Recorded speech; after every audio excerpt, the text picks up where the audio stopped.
Okay, so my internet died. But I wanna finish this game so bad. I wanna finish this story so bad that I just can't help to what is it? To stream it the second time today. Yay! Woohoo! My internet died, so recap. What is it? What was happening? We found out that there's someone been kidnapped on the day of the murder. Before the day of the murder? I don't know. In any case, let's go find out what's happening next. Okay? Yes. Who exactly was this man in the park on Lime Street found to be carrying Inspector Gregson's identifications? See, that's right. We tell the same story every time. Whoever this man was, the capo dragged him from a pillar to a post with the dog collare. Mon Dio Pepino, I was not so harsh. So you say, huh? So who was that? A falso inspector, eh? Who was he? Clearly the defense has an idea about that. But the true identity of the man who's these two imprisoned that night.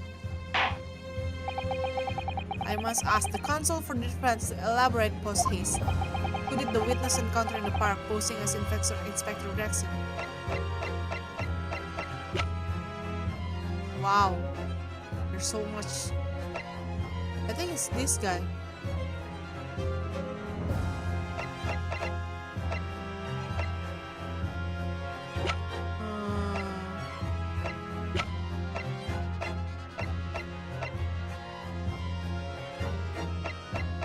I don't know.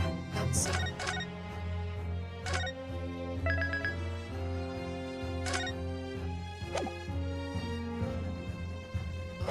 Okay. It's this guy, isn't it? It's surely no secret. This is the identity of the imposter. Oh, really? On what grounds? Well, I said it was no secret, but that part is. Here my ever blah blah blah. What, really? Ugh. Who is it then?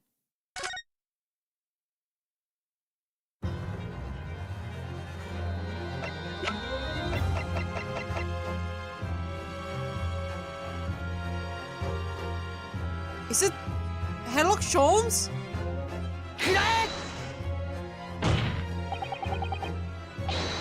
Okay, no.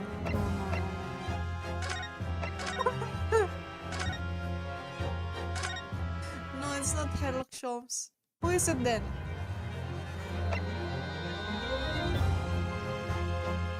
Barricaded?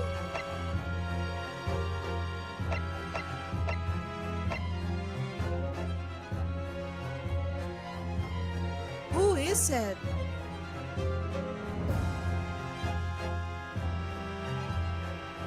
Posing as Inspector Gregson. Who is it? Gina? No, I don't think it's her. Who is it? I don't know. Do I need to press one everyone in this here? Kazuma?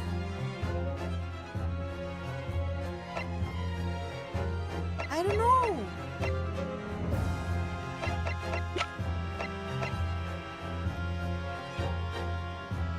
Forensics. Okay, it's not Vera Forensics. Who is it then? Iris?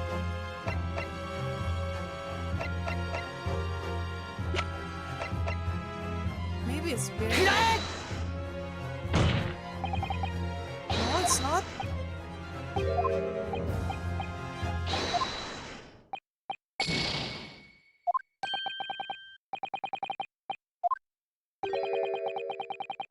Hmm. The red ring produced by the color square refers. Oh wait! Wait. I remember there's someone who did have red color. It's that guy. The witness from before, this guy. Goodness me, isn't that one of the witnesses who was in the stand in this very courtroom earlier today? A nameless man whose only occupation appears to be peddling hearsays to passerbys. What on earth would the street seller be doing with the police inspector's identification papers? Witnesses, is this man or not? Is this the man or not? What has happened to his lip? See, this man is not for the red-headed league, eh? He's looking a little twisted lip leak, you know? Perhaps rather than making such a rash claim next time, you should bite your lip instead. It seems improbable, yes, but one undeniable fact remains. During his testimony earlier, I noted something around the man's neck. A red ring of bruising. Eh? What? The defense demands that Mr. Gossip be brought back to the stand.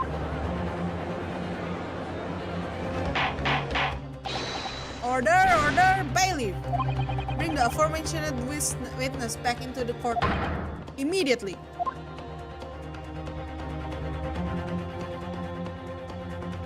Oh.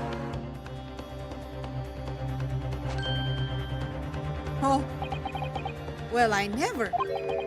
An undeniable ring of bruising indeed. And identical to that of the witness besides him. Now what's going on here, eh? I've always had this with me. It's a birthmark in it. A birthmark, are you saying? I assume the reason you've been recalled into the stand has been explained to you. Somewhat, but an inspector again. But I'm telling you, you've got it all wrong as usual. You're denying all knowledge of it. Well, of course I am. Are you trying to kill me with all this nonsense, eh? Well, at least you'll have more stories to peddle back on Fresno Street, won't you? Now, we're going to need you to testify again. And you, Mr. DeRosso and Mr. DeRossi, I'm sure you'll cooperate, won't you? Do we have any choice? We are in a big trouble, eh, capo? That's quite enough dilatory chatter. Proceed with the testimony.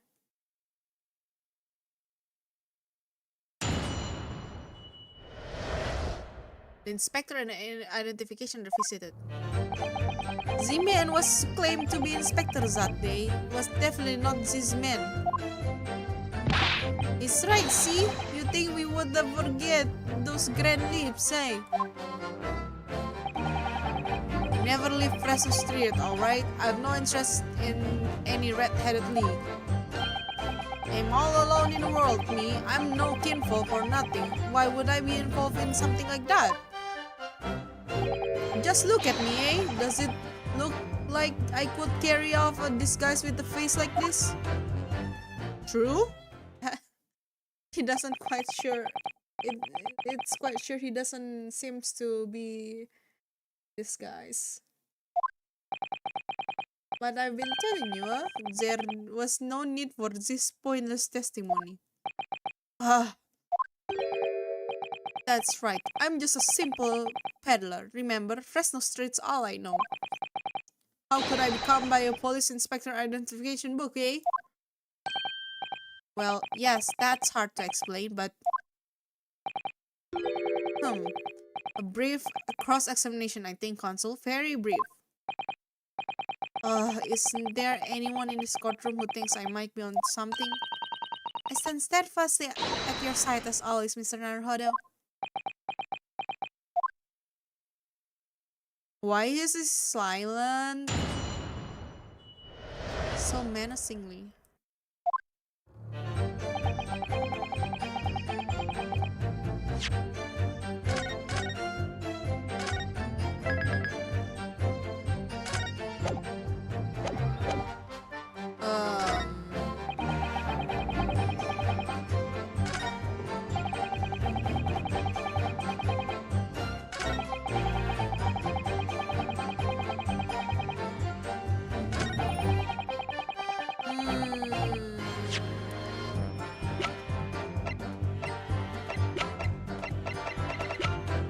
There's nothing to use here actually, so I have to press.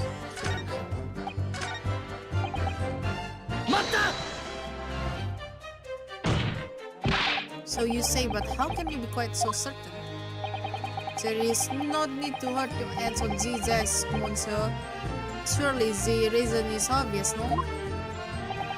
Because I have never before seen lips like this. Nevertheless, there's clear red mark around Mr. Gossip's neck. And it looks very much like the left behind on the neck of your colleague by your prized collar. Mon Dieu! Is your words? It is like you're trying to wring my neck. It does look very much like my neck, though, yay? No, this is a birthmark. Birthmark, lad. The biggest lips in London and a neck to die for. They broke the mold when they made me. For the first time in my life. I feel lucky to have been born with this gray hair. And I thought being Japanese made you stand out in London. So you maintain that you've never seen this man before.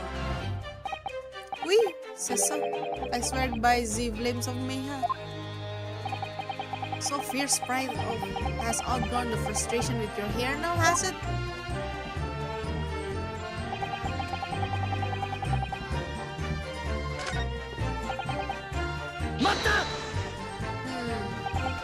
So you'd heard of the red-headed league, had you? You don't get a name like Gossip for nothing, eh? It's my business to know what's going on in town. I sold that tasty tidbit to a few redheads that came past me. Just between us, I even got sandwich to cough up for it. Well, he does have a very red nose, if that counts. Who knows? But as you can see, my own hair's not got a hint of red in it. In any case, Fresno Street's my patch. You won't catch me sliding off to another part of town. Those are not likely.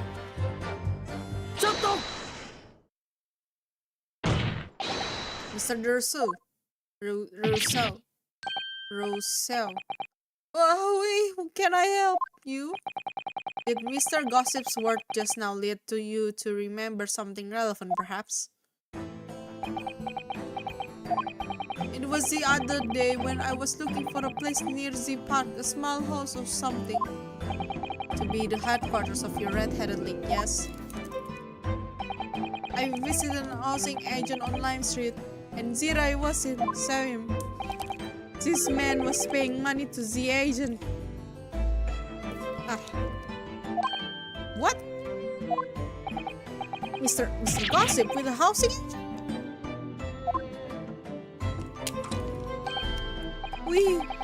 He had some kind of contract in this, and they very clearly discussing terms. Oh man, this chocolate is... Chocolate, please! Okay. I'm eating chocolate. Just like my mom used to make. No, my mom doesn't make chocolate. Okay, let's eat chocolate. Huh?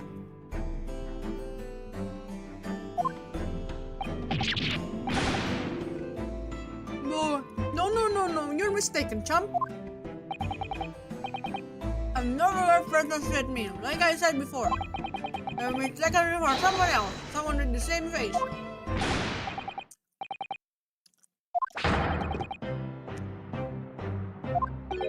With notes? Like he said, that wasn't me. I was curious why this man with the dirty clothes had so much money.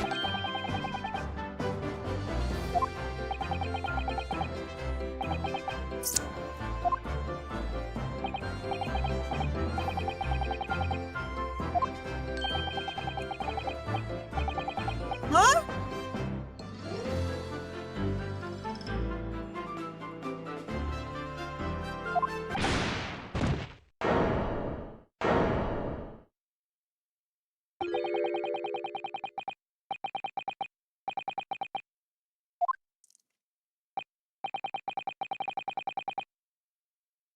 Wait, what? His huge moon!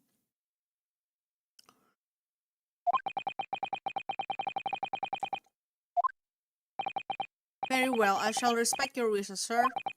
The aforementioned name shall be redacted from all court records in this trial, assuming no objections. Objections! I'm sorry, my lord, but the defense does object. Because the name just mentioned has a very deep significance to this case.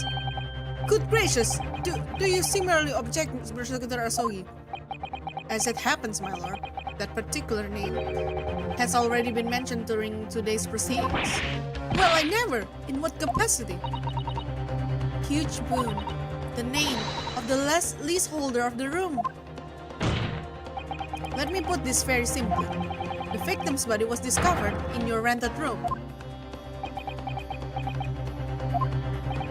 I suggest, sir, that you start talking. Well, alright. I suppose that might be the case, I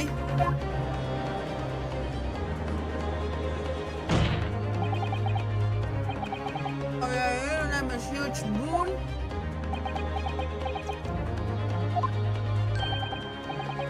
Just between us, I don't like to blow me own trumpet, but there's no finer peddler in tidbits of town. So I happen to be able to afford to grab a little room in a filing down back street of townhouse. You do?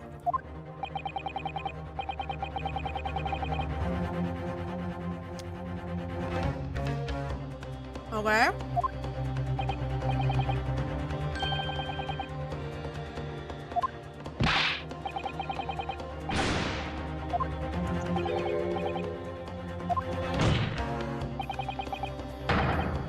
Yeah.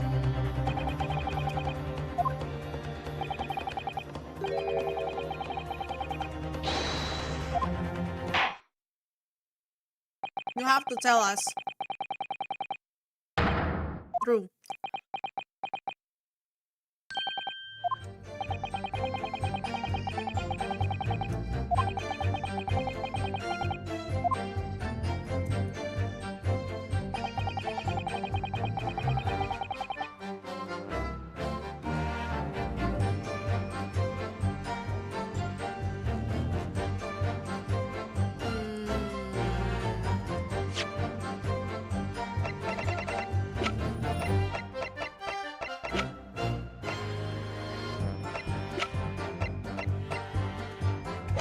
Maybe I need to pass it.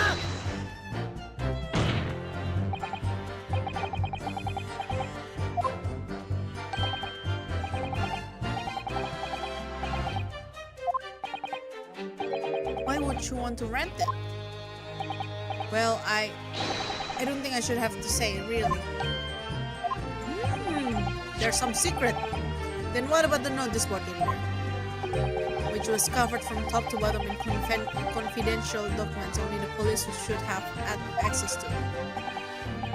No, that board's not mine. The inspector must have brought it along. It's only the other bits and books that belong to me, the desk and the chair and that.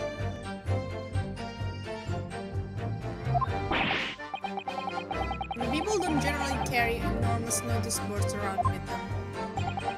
The real question is, why was Inspector Gregson killed there in your room?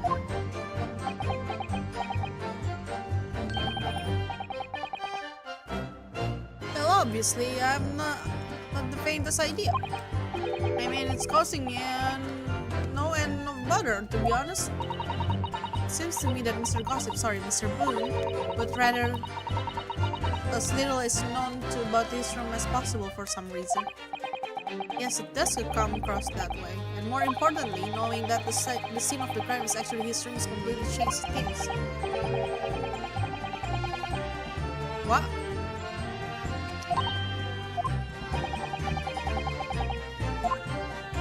Part of his testimony that bothers you?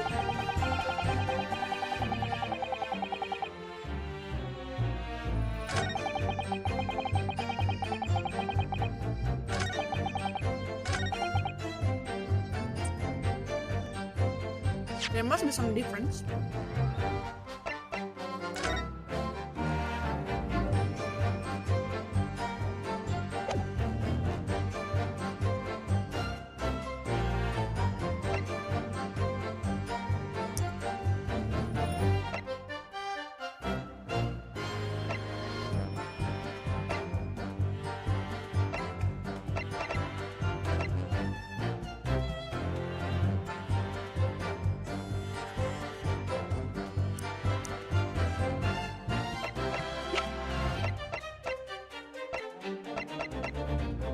Could he be Mr. Frigil? Could he be Mr. Frigil? I don't know. Their hair look almost the same.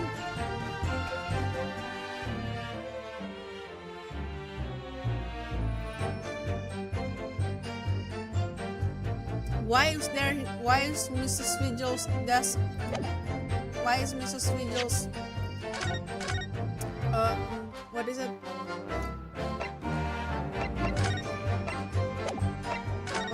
Why is her photograph there now? Doesn't make any sense.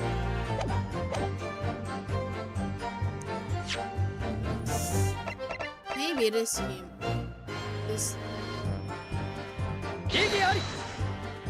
No, it's not. Okay. I get it. I get it.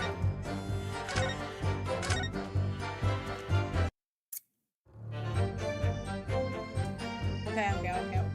What is it then?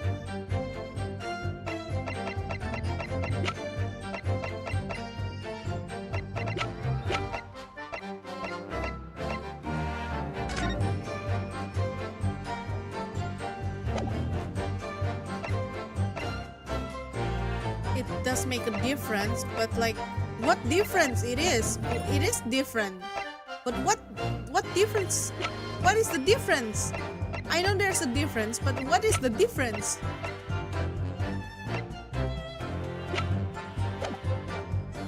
Maybe oh man, I pressed the wrong thing.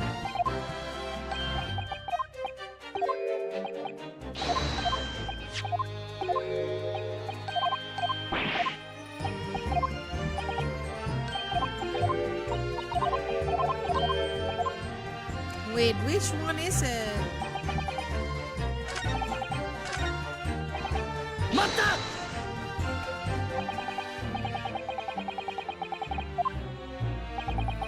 That is what I must say.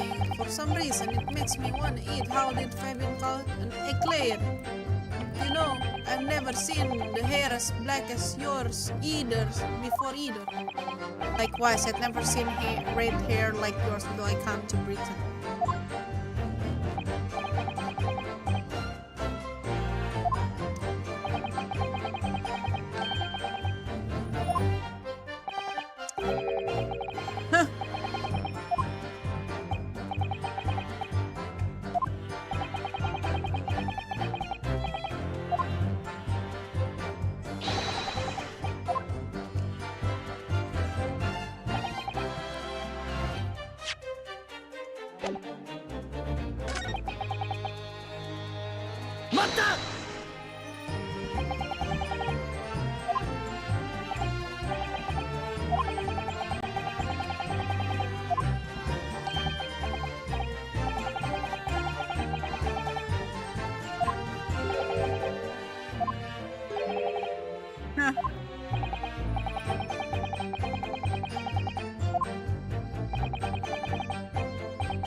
What proof?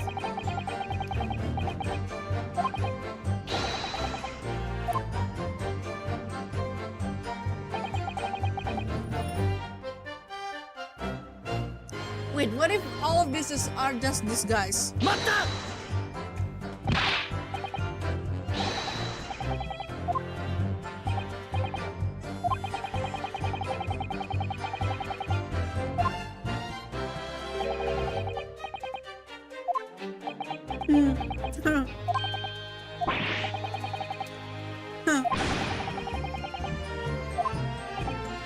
Sorry, my lord.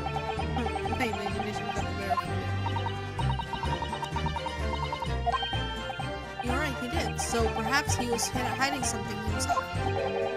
He could barely have hidden a crumb in a mustache of that size. And anyway, the detective was no facial hair at all.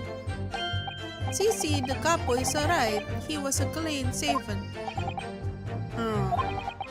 Certainly seems beyond the realms of possibility that the witness would have disguised himself as the victim. Right, those it is. That's the extent of their testimony, is it? What's your feeling, Mr. Naruhodo? Well, what Mr. Boone says is undeniable. It would be all but impossible to hide those lips with any form of disguise. Perhaps, yes, but nevertheless the mark around his neck is quite undeniable. And it's identical to the one Mr. DeRosa suffered. Yes, that's true. But why does this whole disguise idea just keep playing on my mind?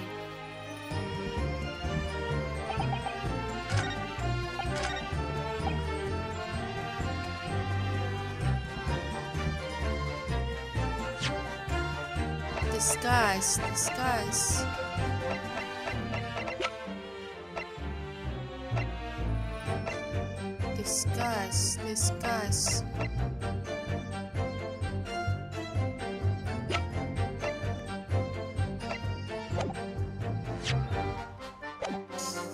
What is it? There's something wrong with this, but like I don't know which shit to present.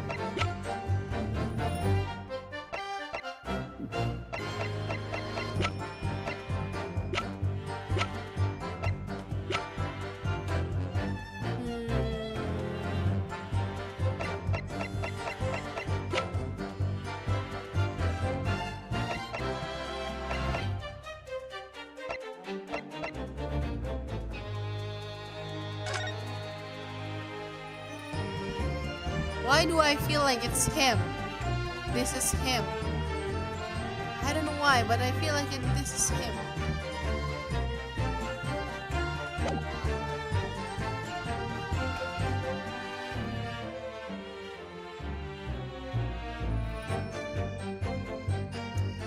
Let me save.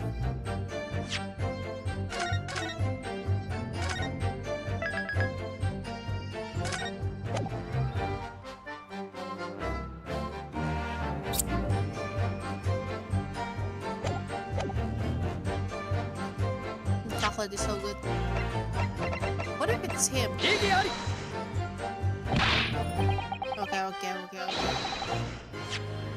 It's not that. Okay.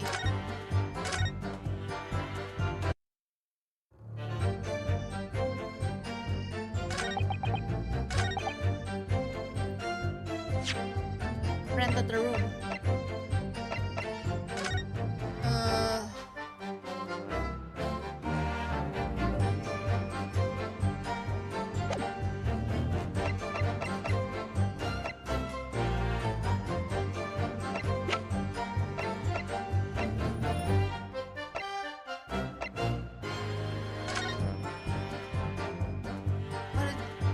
Does it make? My god, it's so hard.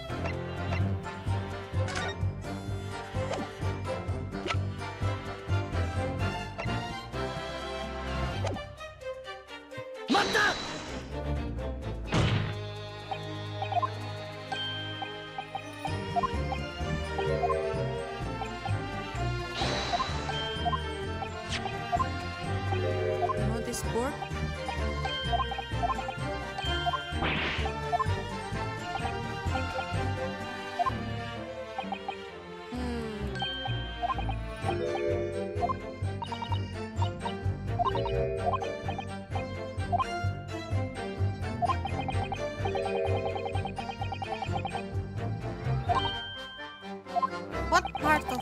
testimony that's bothering you. How do you?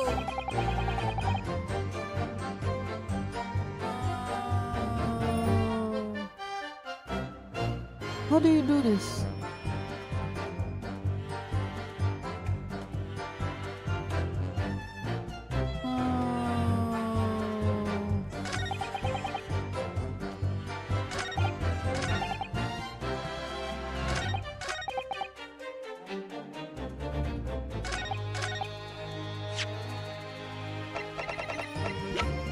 What else?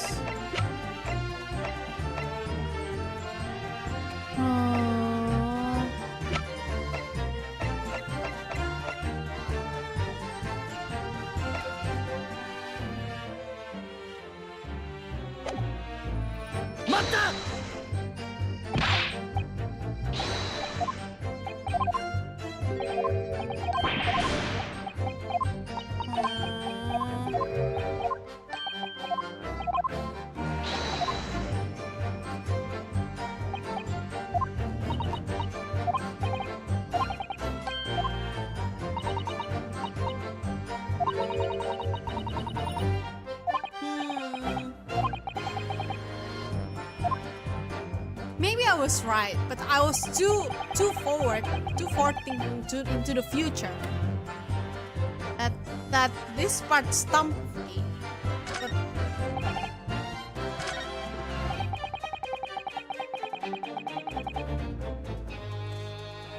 what difference does it make?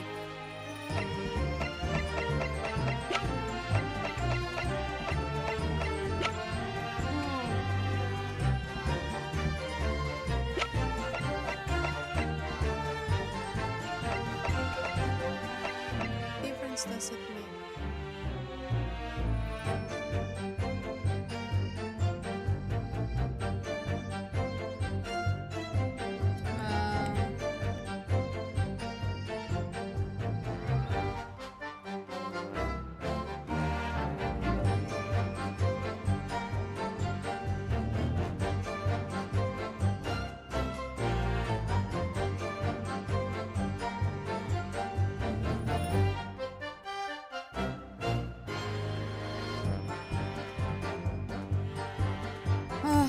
This is hard.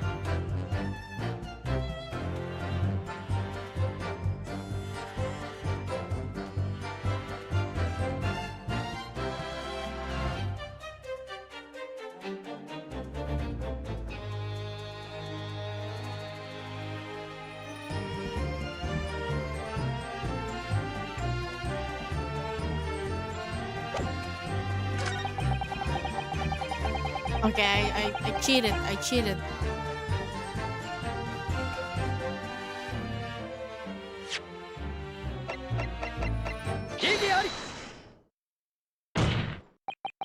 You have no kinfolk, as you put it. Then explain why it is that among the spare furnishing, we found this photograph in the room. Ah! I presume that you have been renting the room that this photograph belongs to you, does it not? Well... Mr. Boone, drop the pretense and tell the court exactly who you really are. I don't know what you mean. I'm a peddler. I keep telling you so. You really don't need to bother with me. Please, just leave it alone. As the man says, leave it all alone. Whatever the truth is about this man's life, it has no bearing in this case. Because it's simply not possible that he impersonated Inspector Gregson. How can you be so sure? Just look at the man. No amount of disguise could ever hide those unmissable features. But what if we were to look at the other way around? What do you mean? See what I told you. I've been thinking too much into the future, but I don't know which evidence to present on the right statement, right? Yes, Consul. What do you mean? Well, there's no denying that Mr. Boone's lip is very prominent indeed. But consider the possibility that his prominent lip itself is part of an elaborate disguise. Then hiding that prominent feature, in other words, revealing his true face, would make an utterly impenetrable disguise. Would you agree, Mr. Huge Moon?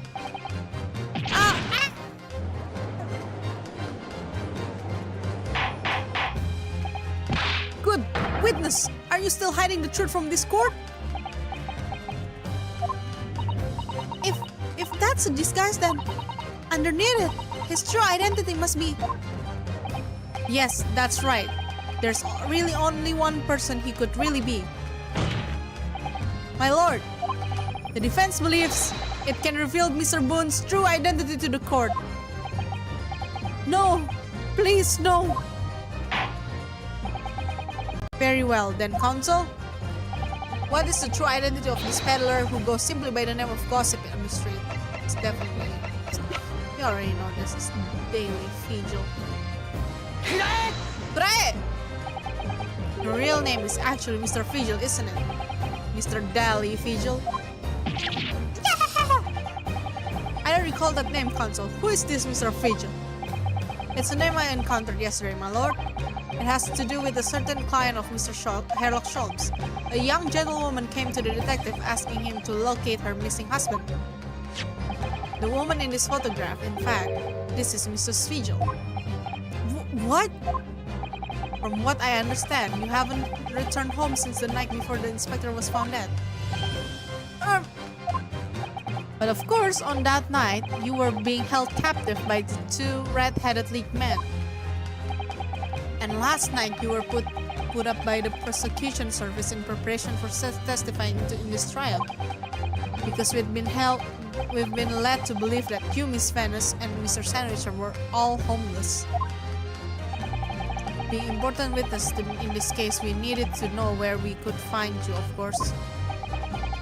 And that explains why you've not only been unable to return home, but also unable to contact your wife, who's been beside herself with worry, waiting for you at the Fijil residence. Now, just you hold on a minute. What I'm talking about, really? It's a simple enough matter to confirm my suspicions. All we have to do is pull off that disguise. No, please. Bailiff, bring soap and sponge and wash bowl at once. Mr. Rousseau and DeRossi, you will restrain the witness. Oui, my lord. Si, my lord. Lol. Ah! No, stop! Get off! Don't!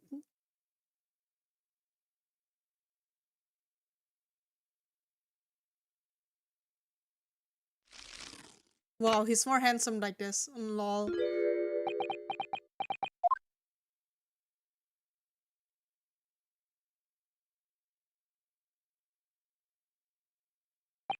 Well, we are now seeing your true features, I presume. Lift your head, sir, so the court can see your face.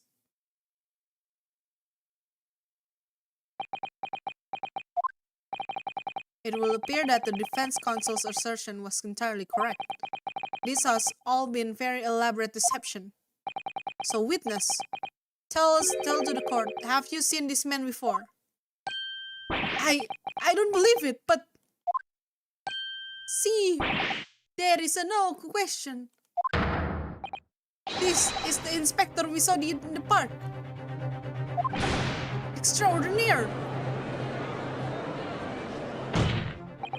The day of the red-headed league enrollment, the man claiming to be Inspector Gregson, who appeared before Mr. Rousseau and Mr. DeRossi in the park, was you disguised as the inspector, or rather, was you posing as the inspector in no disguise at all? Mr. Fijil was formerly employed as the chief warder at Barclay Prison. Chief warder? Then your career had promise. Why you would quite possibly have become the future governor of the prison? What on earth have you been doing peddling little tattle on Fresno Street? Well, it's been 10 years since Mr. Vigil worked at the prison. 10 years? I'm... I'm really dreadfully sorry about all of this. Yes, it is true. I'm Daily Vigil. And you were the chief warder at Barclay Prison 10 years ago. So where did Mr. Huge Boone came from? Boone is the other me. It's a name I invented.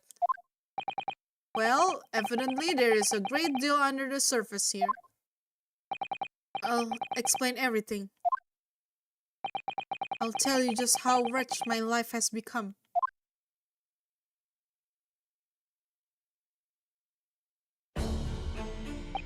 As you say, it was 10 years ago now that my employment at Barclay's chief warder came to an end. Having left the prison service, I searched for some new occupation by which to earn wage. But times were hard in London, and I found no suitable engagements at all. In desperation one day, I turned my hand at selling wares on Fresno Street. But your wife appears to know nothing of this. She still maintains that you are the chief warder at the Barclay prison. I was utterly determined that my wife should not know about my failings, which is why I've never told her. I opened an account at the bank under the name of Huge Boone, and I rented the cheapest room I could find on Fresno Street, the scene of the very crime we were investigating. Yes, that's right. A place from which I could emerge every morning at 8 as a squalid peddler, and transform myself back every evening at 5 into a well-dressed man about town before returning home. That quickly became my daily routine. I was puzzled by the lack of furniture in the room, but that explains it. But why on earth didn't you just tell us in the first place? I have a wife, sir, and 2 sons, and without wishing to sound self-conceited, they regard me with some pride. I couldn't bring myself to disappoint them. So instead, you decided to conceal your occupation from them? Yes. I've made such a terrible mess of everything. Still, one thing doesn't add up. No matter how many tidbits of information you could sell to passing gentlemen, even at 6 pence apiece, you couldn't hope to match the salary you must have commanded as chief warder at the prison. Very true. To have kept your family in comfort despite 10 years of somewhat misbegotten employment.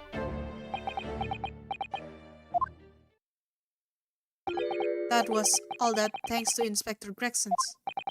What? Inspector Gregson? What on earth? It was some years after I'd invented Boone and begun my other life as a street peddler. He, Inspector that is, recognized me one day. Do you mean to say the victim was an acquaintance of yours? I knew him from my time working at the prison. When he saw what I'd become, he was deeply troubled for me and my family. And from that day forward, he visited me on Fresno Street with increasing regularity. And one day, he asked me if I could carry out a secret assignment for him. A secret? What was it? It was to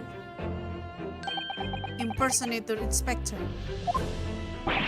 What? Impersonate him? We always met at the little room so that the inspector could brief me. Visit or see tomorrow and take a statement from the proprietors.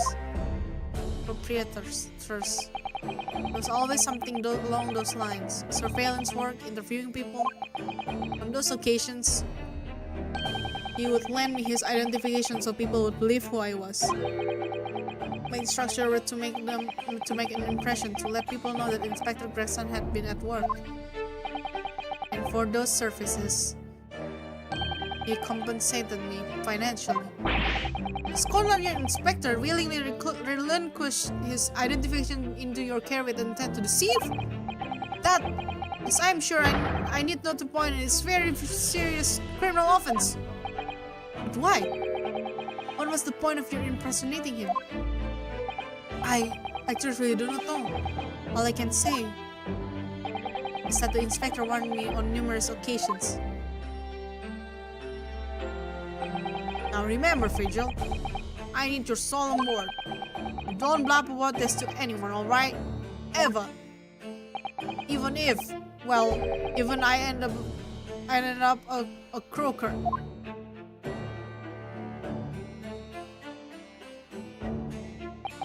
In time, he started to bring papers with him to the room as well.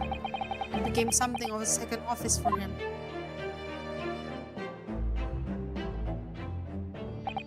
So, in fact, the person who declared himself to be Inspector Gregson at the park on Lime Street was really... Yes, it was me, acting on the inspector's orders. As usual, I removed the bone disguise, and then went as instructor to the park, armed with the inspector's identification book. It never occurred to me that the bruise on my neck might give me away.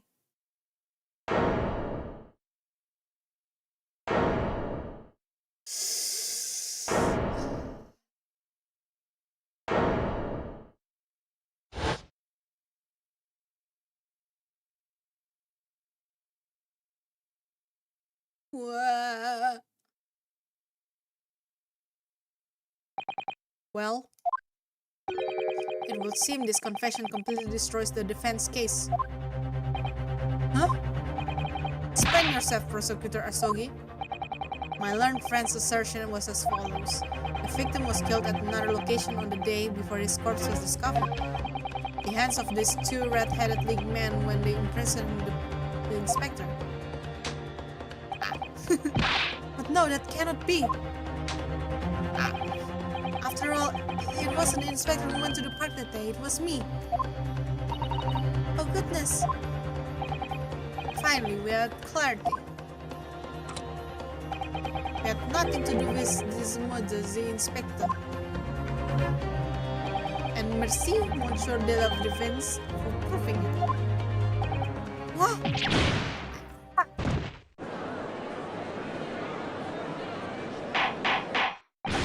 Order! Indeed, it would appear that we have reached de facto conclusion of sorts. These witnesses had no involvement in the murder of the victim, as proven, somewhat ironically, by the defense. I hereby call an end to the cross-examination. Dare?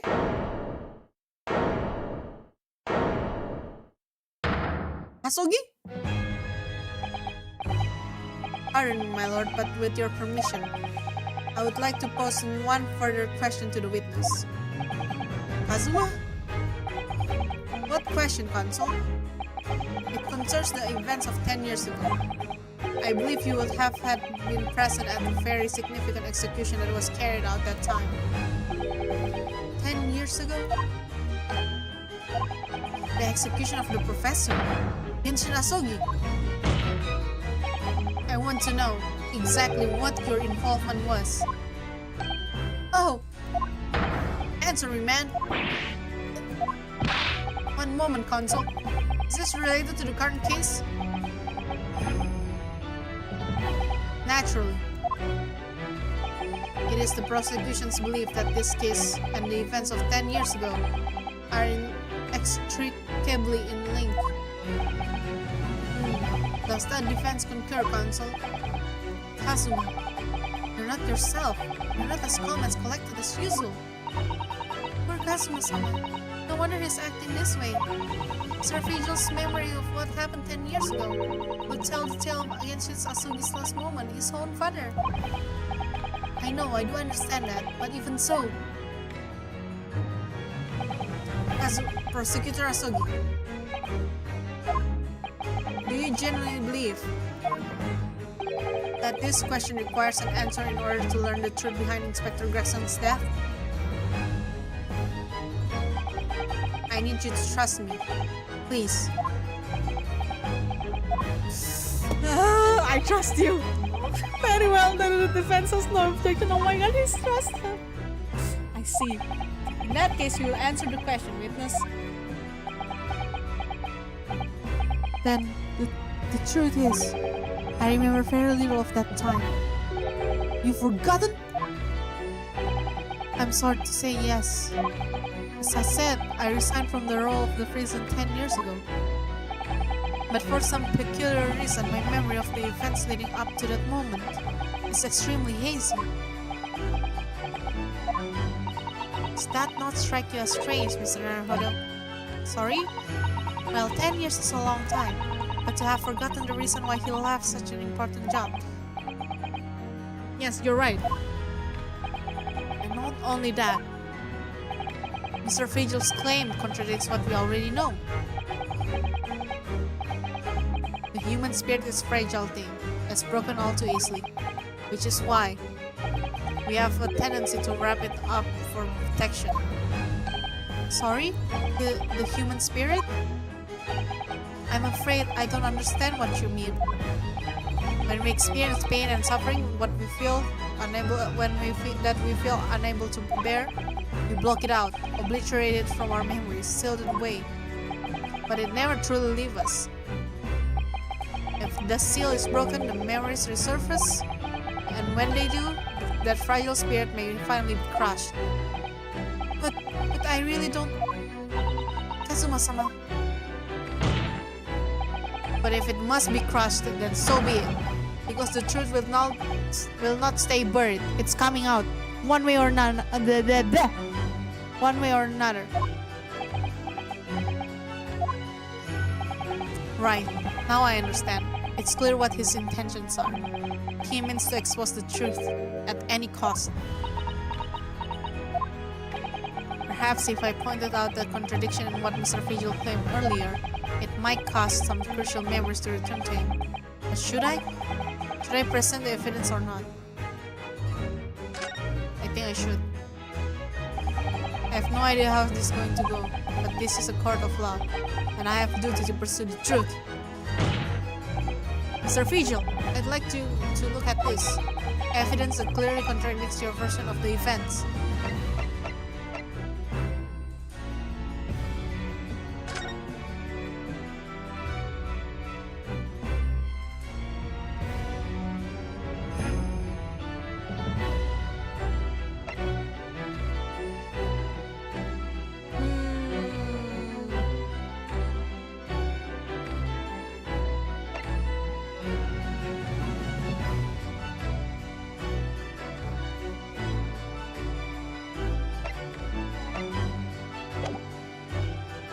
Is this it?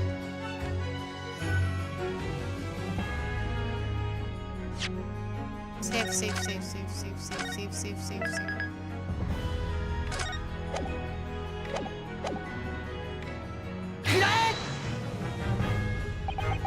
Just a few moments ago, you made the following statement. I resigned from my role at the prison 10 years ago. He did!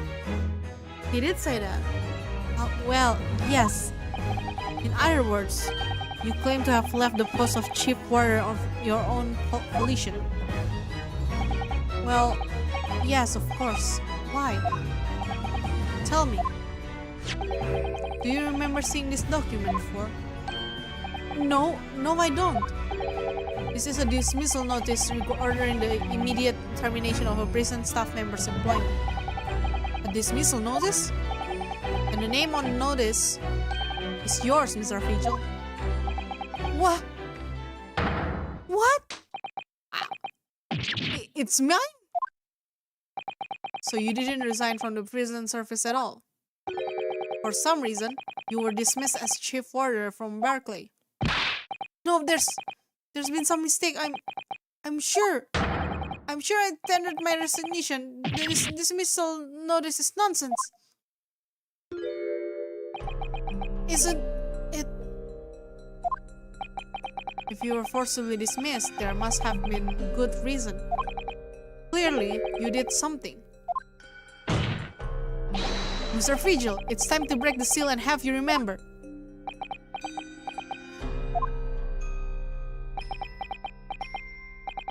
According to the few remaining records, the final execution that you supervised was on June 17th, 10 years ago. And on that day, something very serious took place at Barclay Prison. 17th of June. Was that the professor's execution? Professor, as you were the chief warder at the time, it stands to reason that you would have been present throughout the proceedings. It does sound familiar. And yet, that execution never took place. The convict ostensibly executed earlier that day later emerged from his grave.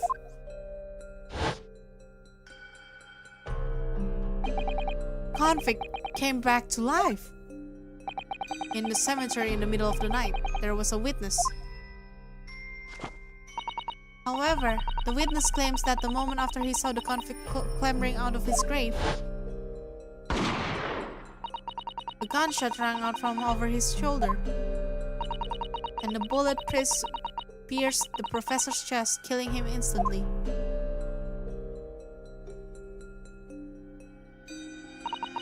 This may have been the professor's actual last moments. Yes. Seeing as you were in charge of overseeing executions at the time, you must know the truth about what really happened. It's in your head, somewhere deep down. Well, Chief Warder Daily Vigil, I know there are memories in your head that can explain what happened on the 17th June 10 years ago. And now it's time for you to drag them up.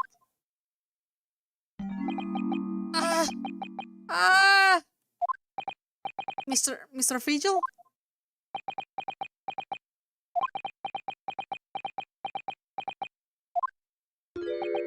Yes, the whole prison. It was complete chaos. The prisoner escaped. He was killed in the cemetery. Shocking news ripped through the Barclay like a hurricane. What? What? Wait, what? Order! Do you mean to say, Mr. Vigil, that your memories of that time has returned? My head, it's like some floodgates have been opened. The images, screams. Oh my goodness. The papers. There were reports, articles about the man who'd seen a ghost. Yes, Enoch Drebber. But surely those reports were exaggerated. There were traces at the scene. Traces of what? In Lowgate Cemetery, at plot number 139. Blood. Lots of blood. That's where the man was buried, of course. Obviously, something terrible had happened there.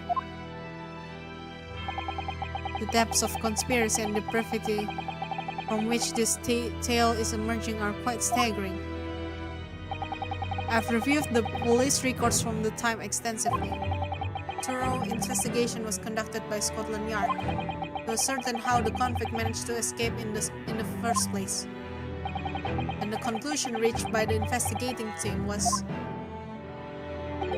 that a member of the prison staff must have been involved. Are you suggesting that the prison warder abetted the man's bid for freedom? Yes, and I was suspected of doing it, of using that mass murderer's execution as a way to help him escape. You did what? I remember now. The horror of it all is coming back to me.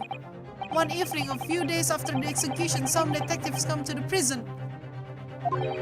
I was called to the governor's office at the top of the watchtower.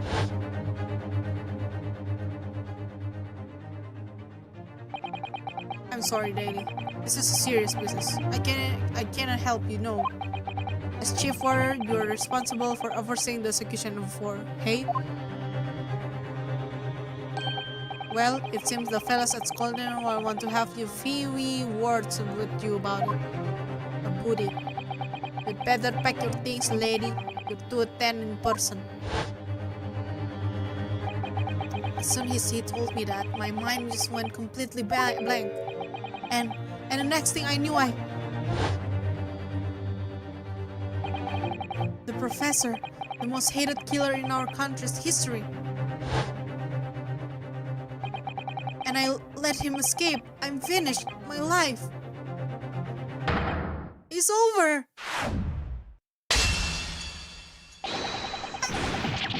Okay. Let him breathe. Oh my god. No? He does not breathe. Order, Bailey, fetch the doctor at once.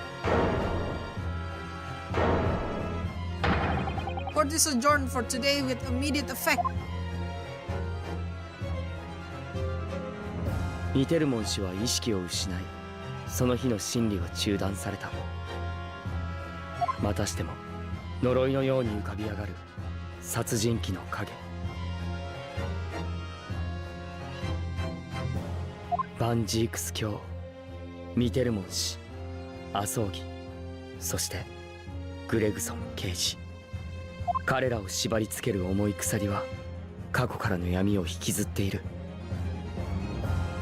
そこに光をもたらす奇跡はもうそこまで迫っていた。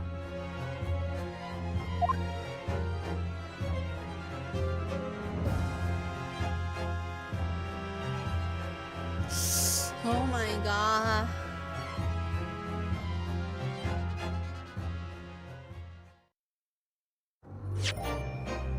Save.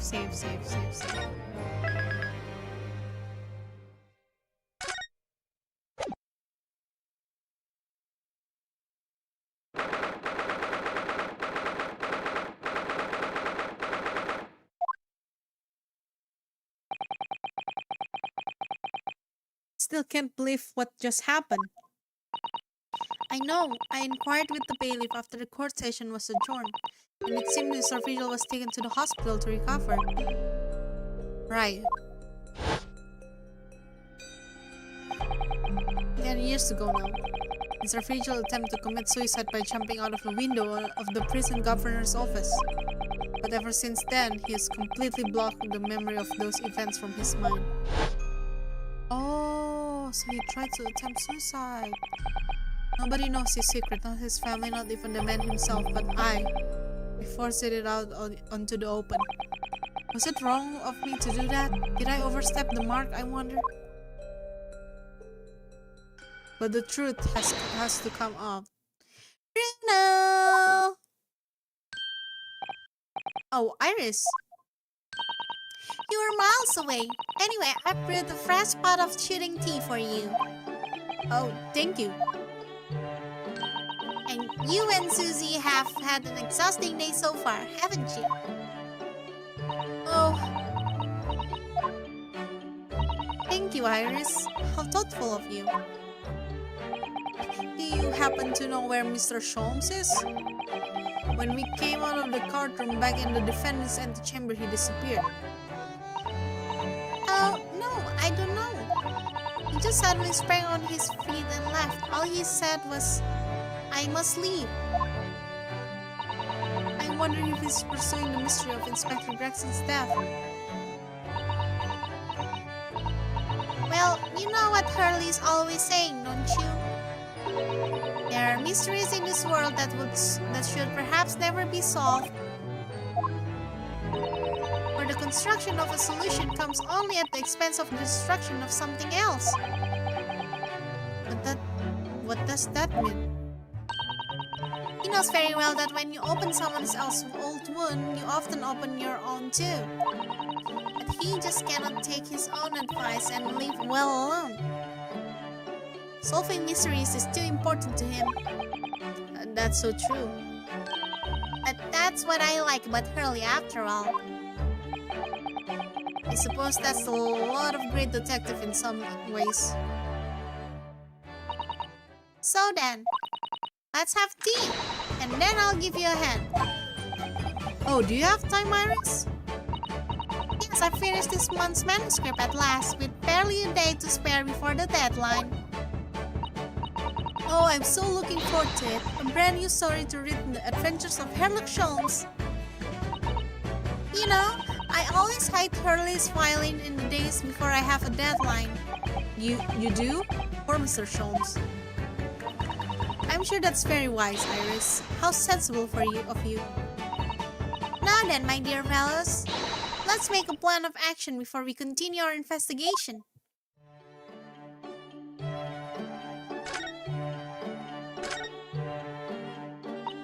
So, how did it go in court this morning? Well, we still don't know the truth of what really happened, but one thing's increasingly clear. Lord Van Zix definitely didn't do it. Oh, goody! Yes, that's right. We managed to uncover several new facts as well. Oh, really? And there was another development too. Kazuma. Yes, it's quite clear now that Kazuma-sama is not himself. The way he's acting, it's almost as if he's possessed. I know, I mean, at the end of the proceedings earlier, he was like a bloodhound the way he was chasing down Mr. Figel's forgotten past. He's not normally so mercilessly persistent. What's going on in his head, I wonder? I really need to sit down with Kazuma and try to understand what he's going through.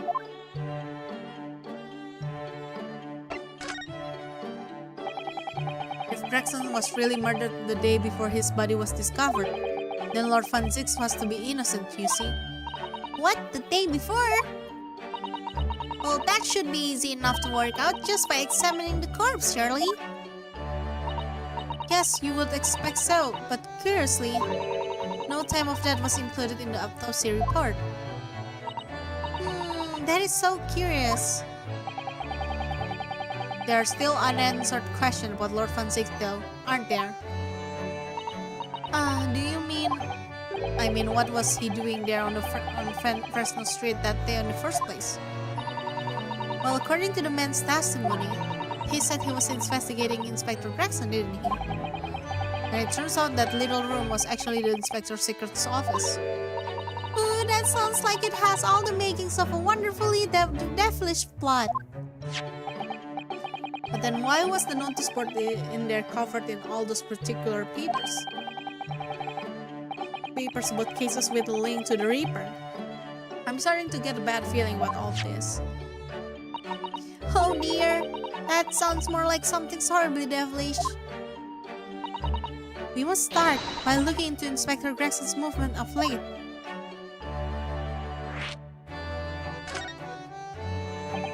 I never imagined I might have to be investigating an inspector's movement. Well, according to the entry in his diary, he was carrying out an incognito investigation of the red-headed leaf the day before his death. Oh, you mean he was doing the same as Hurley? Well, Mr. Holmes was trying to apply, whereas the inspector was supposed to be investigating. I do wish it had been the other way around. Anyway, as it turns out, the inspector who went to investigate the red-headed leak that day wasn't actually Gregson at all. It was actually Mr. Figel in possession of Gregson's identification. You know what that sounds like to me? Establishing an alibi. Oh my, yes, you're absolutely right, Iris. But why would Gregson need an alibi? It would appear that the inspector had something to do that he wished to keep secret. I don't believe it. I always thought he was just a harmless lover of fish and chips. But perhaps they were seasoned with something a little more potent than salt and vinegar. I think perhaps we should try to move away from food analogies. Well, anyway, if Lord Francis felt the need to investigate Gregson. Yes, I agree. We must try to find out what he knows.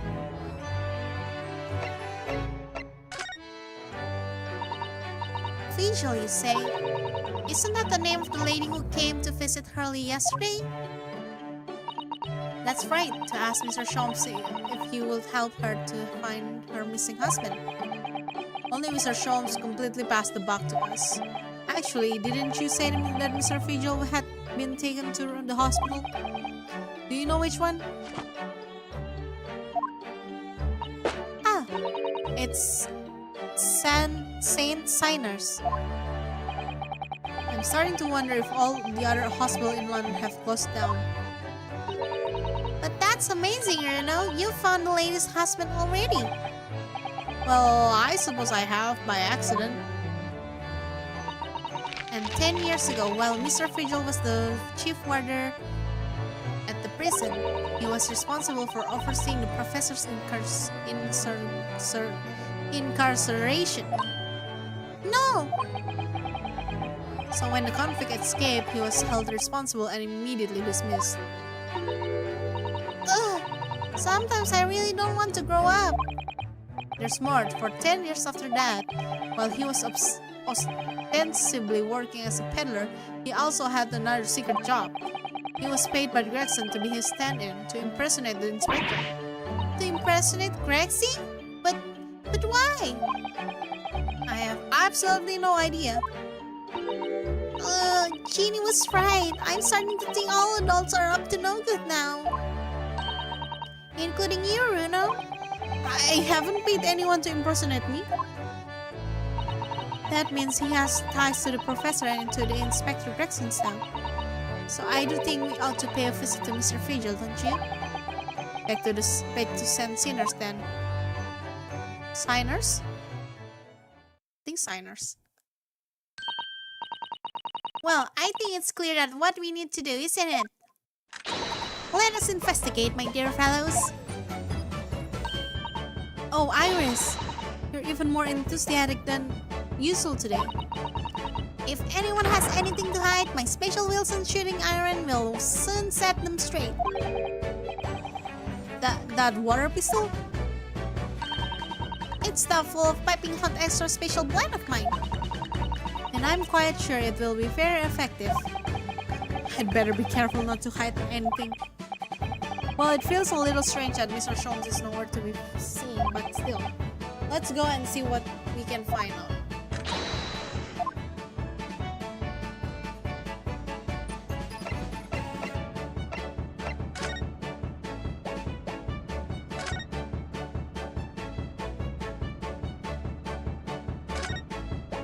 There's nothing to check here, no?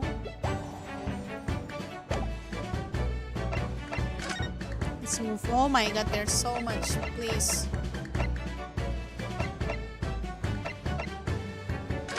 Guess we can go here first. St. Signers Hospital. There's no one here.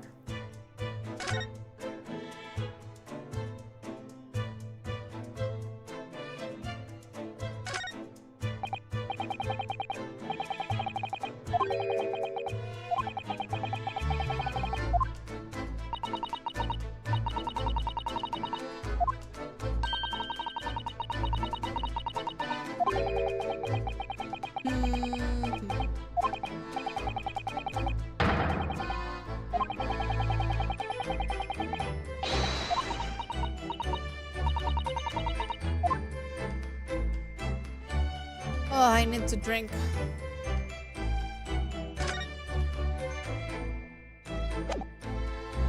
No one is here yet.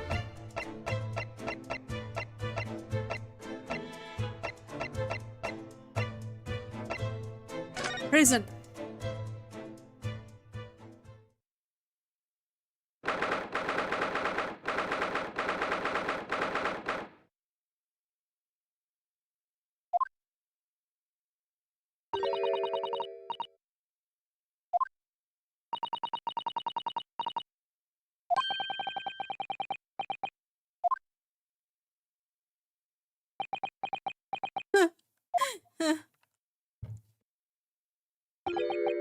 What do you Nipponis want? That's not a way to greet the lawyer who's trying his hardest to prove you're innocent, is it? Perhaps not. Hmm? I apologize. So what can I do for you, Mr. Naruhodo? Juan Francisque speaking earnestly. Oh, the fuck will leave over London for the first time in months tomorrow. This does feel very, very strange.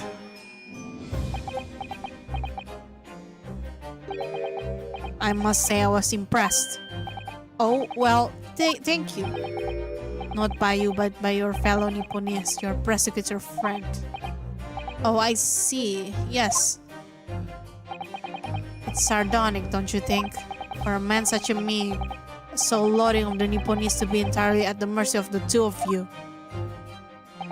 I suppose it's retribution for having played the part of the Reaper for all these years. Played the part?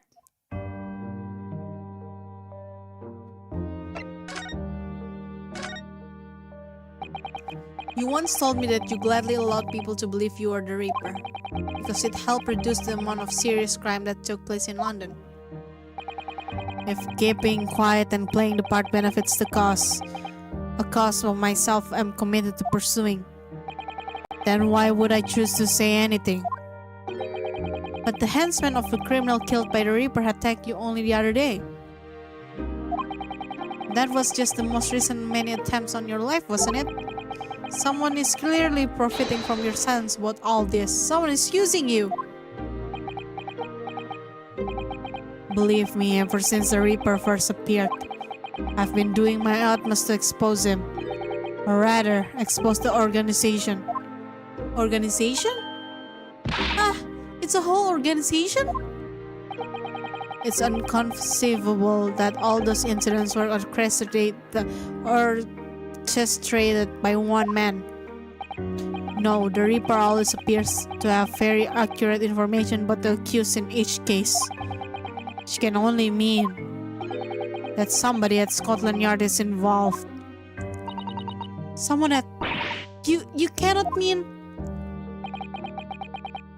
It's taken me many years, but I finally identified the central figure of this Reaper organization. Tobias Gregson.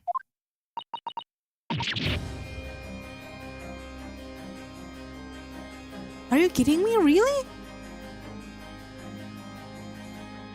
Wait, really? Plot twist? Gregson the Reaper?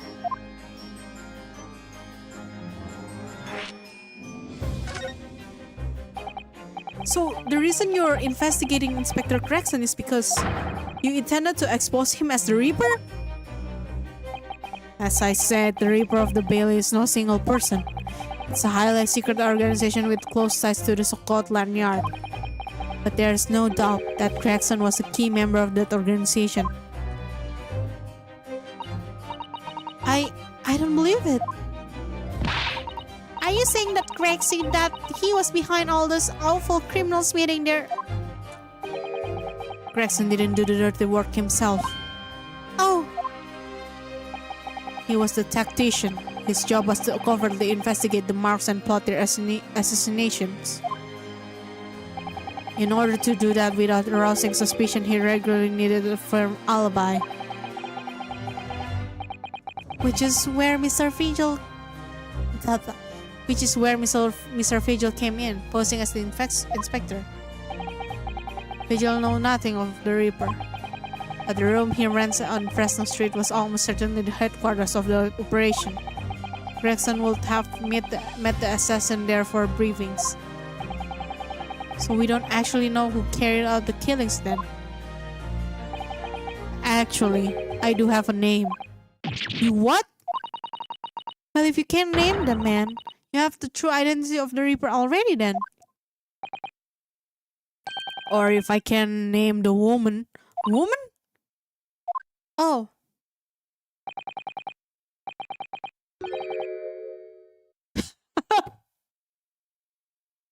She's a young woman by the name of Asa Shin.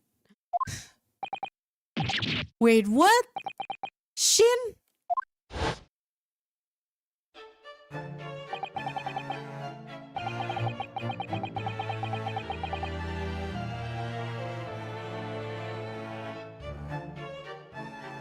Wait, was her name is Asashin, really?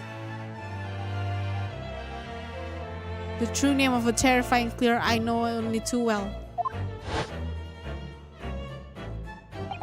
She came to Japan posing as a visiting student and murdered Dr. John H. Wilson. Then, just when it seemed that diplomatic protection would help her escape Japan and conviction, the mysterious woman was herself murdered in a small summer beach hunt. And that woman was actually the Reapers of the Bailey? Mr. Naruhodo, this perhaps isn't the place to discuss. No, of course not. We cannot mention it here. The fact that she killed Dr. John H. Wilson. Because Iris doesn't know, and it's very likely that the man was her father. Assassin. Should let father know at once. Yes, I agree.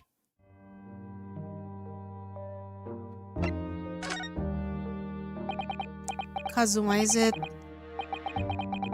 Kazuma Zogi, you say he's a friend of yours. My best friend. It's the whole reason I got to come to Britain. It was all on his merits. I have nothing but respect for him. Yes, I understand that only the very best students are selected for such opportunities. And I had a fine demonstration of how sharp he is in the co-proceedings earlier today. He missed nothing. In fact, his flawless performance very much reminded me of his father. And Shinasogi, the professor. It's true that the aristocracy at that time was the root of numerous grave societal problems. They were abusing their power, playing with the common man as pawns of politics, in economics, and war. In many ways, Asogi was carving out of canker from society that we British couldn't deal with ourselves. I see.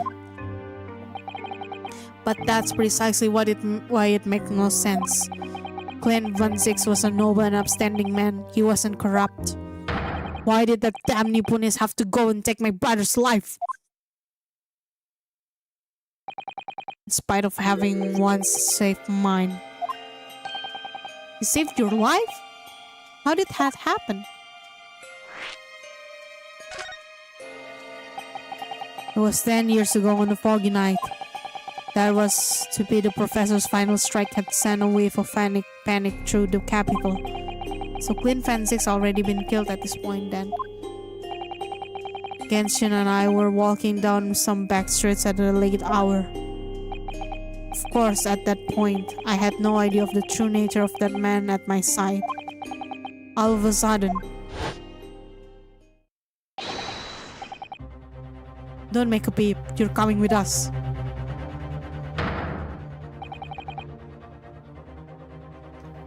We were surrounded. All of our assailants were armed with pistols and their faces obscured by scarves. Clint was not only from noble heritage, he was a brilliant prosecutor as well. The scum of London hated the sight of him, and they had no sympathy for his younger brother either. I'd been targeted several times before already. Yeah, it's Van Six alright, we've got him. I could hear them murmuring against themselves. I knew they were after me. But just when I thought my time has come. If I let them kill you, Clint would never forgive me. It was Asogi's voice, just a whisper in my ear.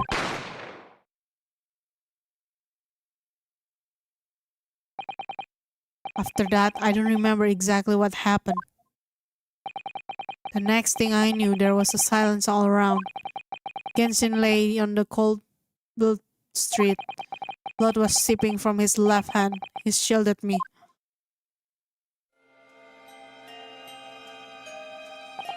2 days later, they arrested him. on suspicion of being London's most notorious mass murderer ever, the Professor. How awful for you. All at once, I lost the brother I revered and the foreign friend I held in such high regard. I'm so sorry, Lord von Zix.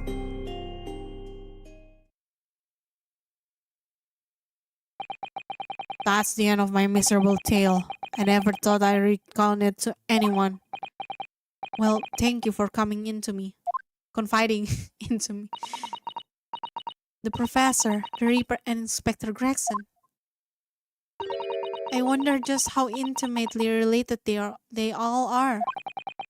Still cannot quite believe that Gregson was essentially the Reaper, giving assassination orders to Jezal Brett. Mr. Naruhodo, let's go and inform my father. I'm sure our government will want to hear about this new information. Oh, that means I get to meet your daddy, Susie. Hooray! Yes, alright. Let's head back to the Great Waterloo Hotel then. Okay, bye, Von Zix.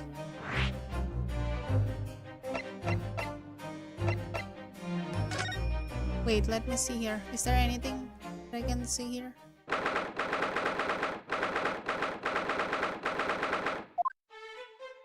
Nope, nothing.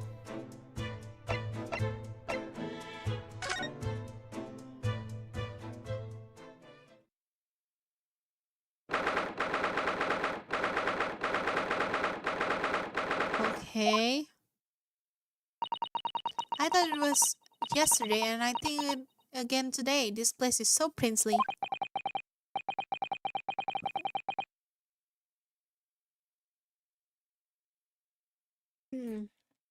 It's a wild guess, but I have a feeling you'll think the same tomorrow too.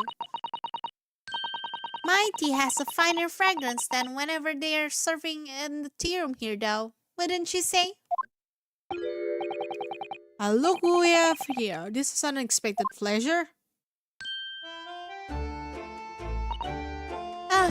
Father! Oh, is this your daddy, Susie? How lovely! What a charming young lady. And you are?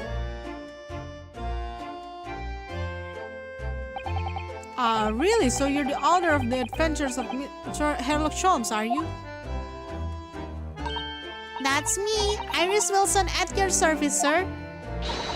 Susie has been such a wonderful friend to me over the last year, you know?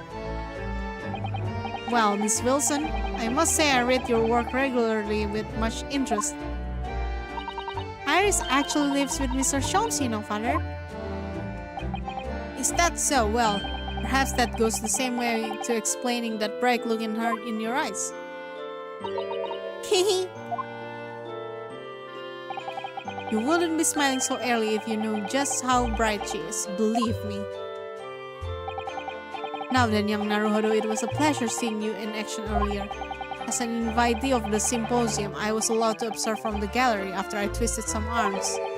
And I must say, it was truly an exemplary performance. Oh, well, thank you very much. Although I'm fairly sure you're omitted by Kazuma on the end here. No, please don't misunderstand. It was you who impressed me. Really?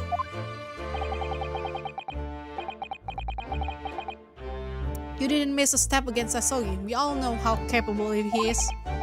Really, to have matured into such a fine defense lawyer in less than a year is quite extraordinary. It's very kind of you to say so. And really nice to hear. What I saw in the courtroom today confirmed what I'd been hoping for. The favor I mentioned yesterday in Naruhodo, I trust you haven't forgotten?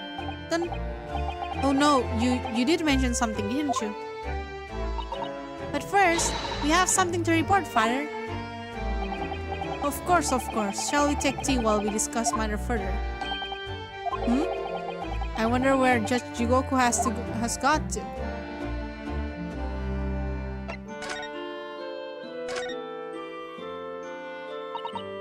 Father, do you know about the so-called Reaper of the Bailey? I've heard rumors. Some members of the judiciary explained it all to me yesterday. Of course, when I was a visiting student here in London, the Reaper has yet to emerge. Right, he didn't appear until after the case when the visiting student had already returned home. Lord Van Zix was in the dock today. That was Barrow, the younger brother of Clint Van Zix, I believe. That's right, and he is known throughout London as the Reaper, as you've heard. But the truth is, it wasn't him behind all those mysterious deaths. It was somebody else. I see. So what you're saying is there's been a professional killer at work here. Exactly. Someone by the name of Assassin, in fact. I beg your pardon? Did you say Assassin? You mean that Jezebel woman who was responsible for killing my great friend? Oh no, a friend of yours was killed? Professor Mikotoba, I think perhaps we shouldn't discuss this right now. Because the friend the professor talking about is Dr. John H. Wilson. That's not something we want Iris to find out, but not like this anyway.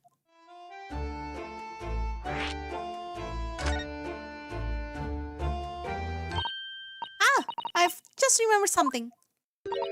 Biscuits. This hotel has the most delicious looking biscuits. That was right out of the blue. She's doing this deliberately. I think I'll go and see if I can purchase some. I wonder, would you like to come to Iris? Oh yes! You just tried to leave me behind. So that young girl is called Iris Wilson, is she? That's right. And she's the author of all those adventure stories starring the great detective Scholz. But the name of the credited author isn't Iris, is it? Dr. John H. Wilson. Yes, I know. That's the name of her father, you see. Her father? Dr. John H. Wilson. I was deeply indebted to that man for all the kindness he showed me during my time in London.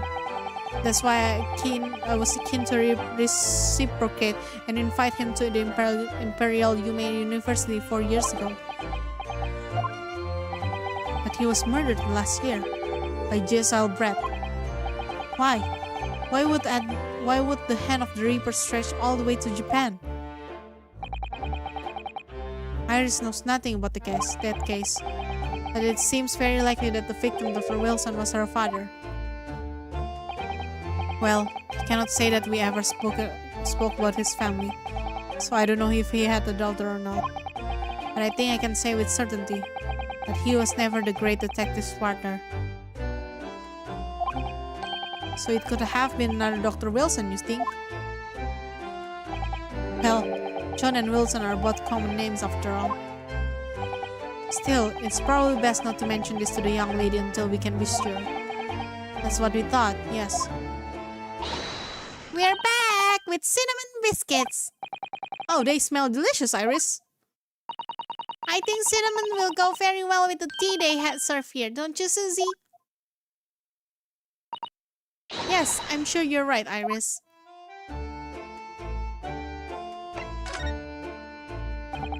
I haven't seen Judge Jigoku for a while, have you? He's cute actually, Judge Jigoku is actually cute. No, now you mention it, I haven't seen him since this morning either.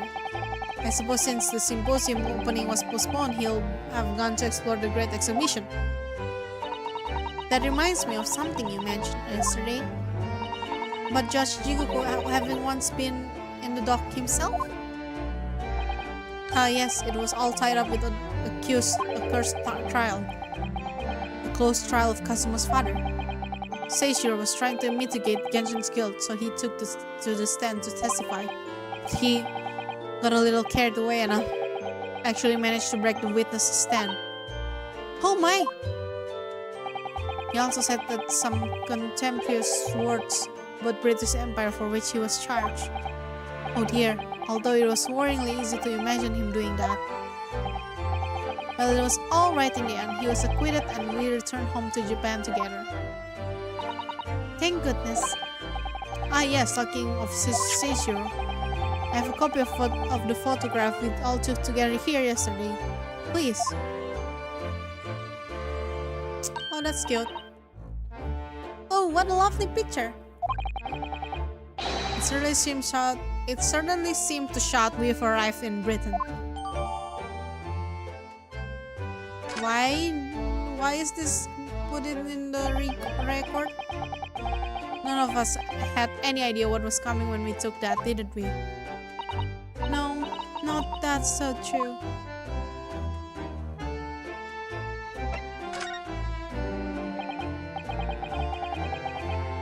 So you mentioned a favor that you'd like to ask me. Well, this fateful trial that you're fighting, one way or another it will be over before long. And when it is, I'd like you to accompany me back to Japan. You want me to do... What? Oh, Father, what's the meaning of this? Now, Susato, you should understand. You've seen how our courts work firsthand. Japan's judicial system is in its infancy, especially when it comes to defense.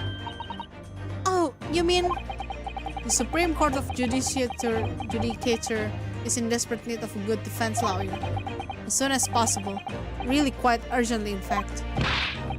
But I've not even been in London for a year yet.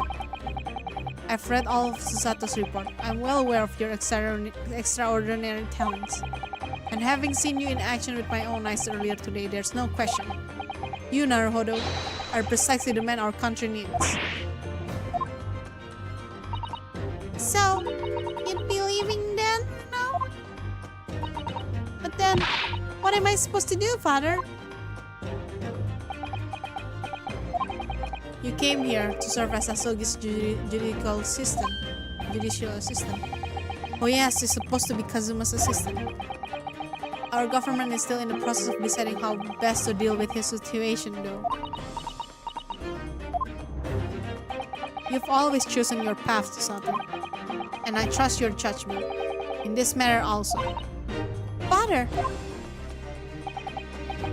Please, the pair of you, don't look so downcast. It's merely a suggestion, you understand. I hope I'm honest, if I'm honest, but I won't force you. All I ask that you consider it and come to the decision by the time the trial concludes.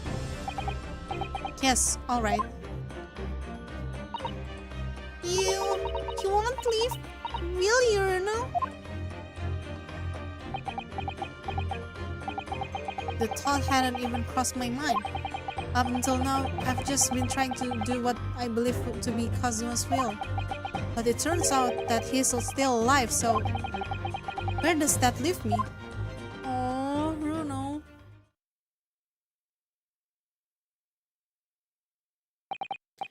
Well, if you'll excuse me now, I need to telegram the government minister and the Japanese police with this information about assassin.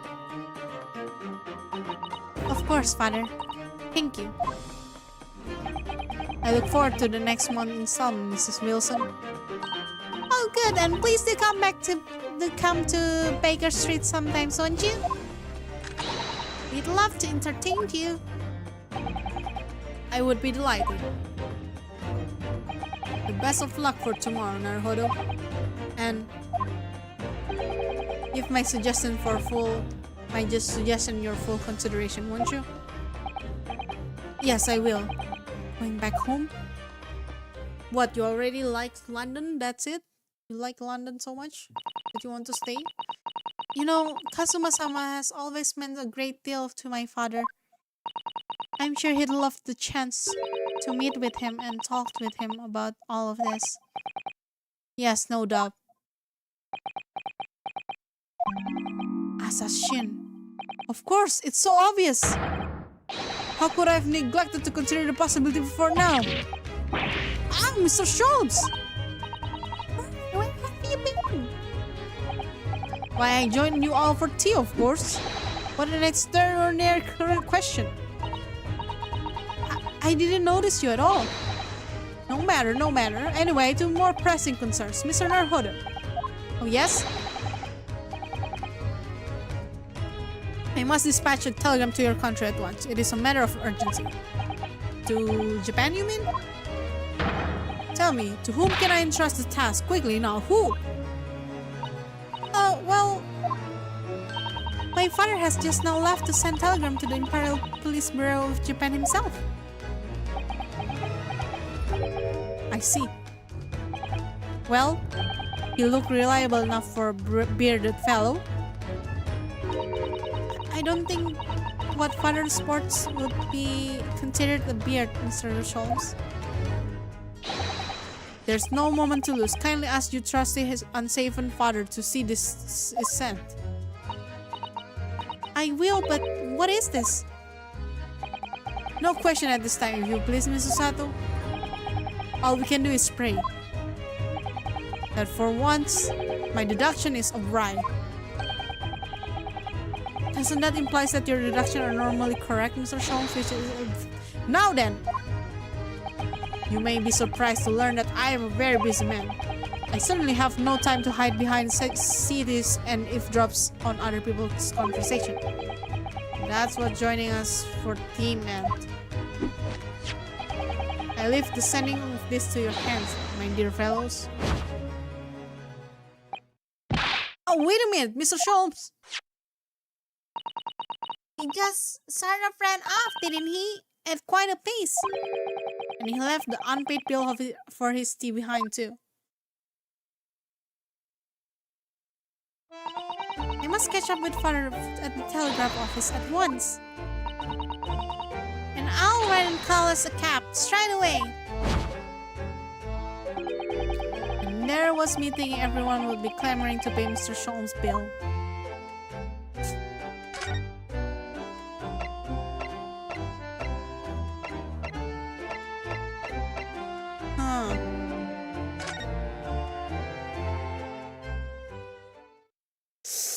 There they are.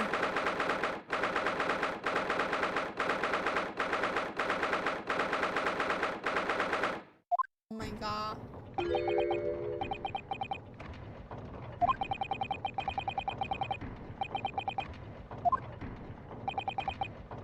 Perfectly. It's Kazuma-sama. Defying Lord Strongheart by the sound of it. He never did know when to back down.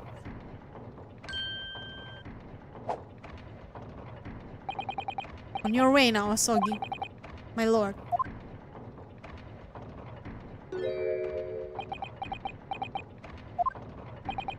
Kazuma. What is wrong with you, Kazuma?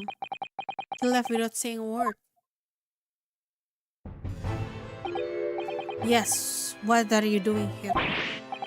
Oh, I was just hoping to ask you a few questions, if you wouldn't mind. I want that Van Ziek's trial concluded today. The prosecutor Asogi's unwelcome inquiries are going to make it take longer than necessary. Unwelcome inquiries?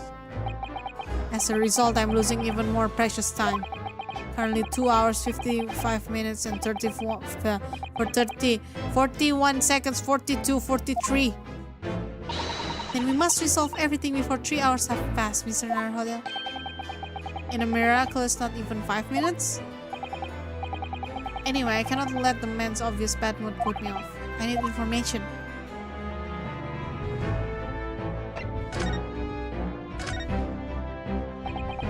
Does Prosecutor Asogi believe that the Lord Van Ziek is the Reaper? I wouldn't know. It was 10 years ago, in that fateful close trials, that Lord Van Ziek made a name for himself among the judiciary. The next trial he fought, he lost. It meant the ringleader of a criminal organization was acquitted, thanks to all the jurors being under duress. But that's awful. The man's freedom was short-lived. He lasted just 3 days. Yes, let me see. He died in a rock slide in his place of work, I believe. Correct. That was the inauguration of the Reaper of the Bailey. People believe Lord Van Ziek was responsible. He was brought to trial himself, but it was shown to have been an accident. So he must have a solid alibi then. Nevertheless, the mysterious deaths continued. In total, 16% perished in unusual circumstances, ostensibly at the hand of the Reaper. That's a long run of coincidence. Well, the Reaper's true identity may be revealed by this trial. And the impact that the revelation would have been on the British public cannot be understated. Is that why it's a closed trial? Precisely.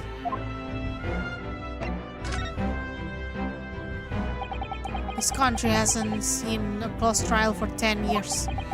So the last one was the professors? The trial of Genshin Asogi? Correct. Actually, we heard that originally you were going to prosecute the trial yourself, Lord Strongheart. Fanzix entreated me to relinquish the prosecution to him, that he might avenge his brother's death. And here we are, 10 years later, with the son of the man of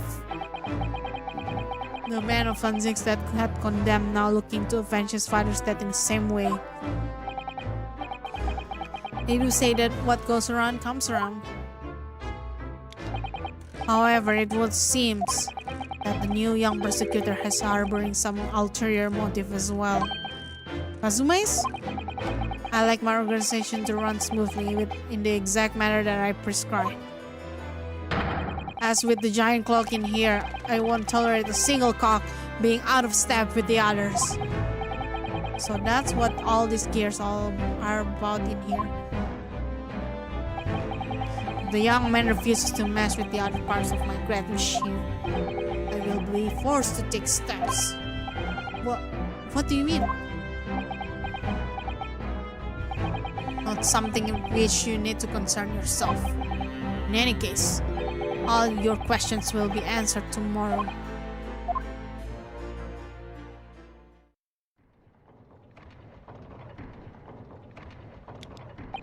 Now, I shall have to ask you to excuse me. As of this moment, I've been delayed from attending my next meeting by precisely 3 hours. Oh my, that is a long time. And I hold you entirely responsible, even though we miraculously managed to fit everything into not even 5 minutes. I wonder if you might agree to us, talking with the prosecutor Asogi? Discussion between the defense and prosecution outside the courtroom are generally frowned upon. However, I will make an exception in this case.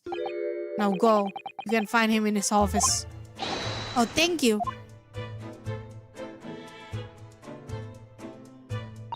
Let's go see him at once, Mr. Naruhodo.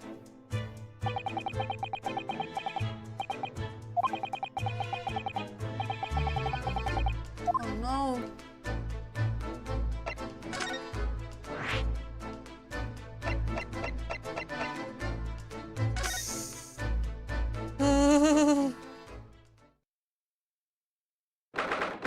Is that supposed to be a clean fences?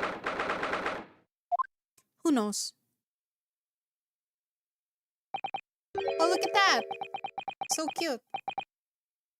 So this is the office of Prosecutor Asogi now, isn't it? Azuma-sama is doing so well for himself. Even though he's always forced to kneel on the floor Japanese style in that dark corner. It's his habit to sit Seiza style whenever he's working.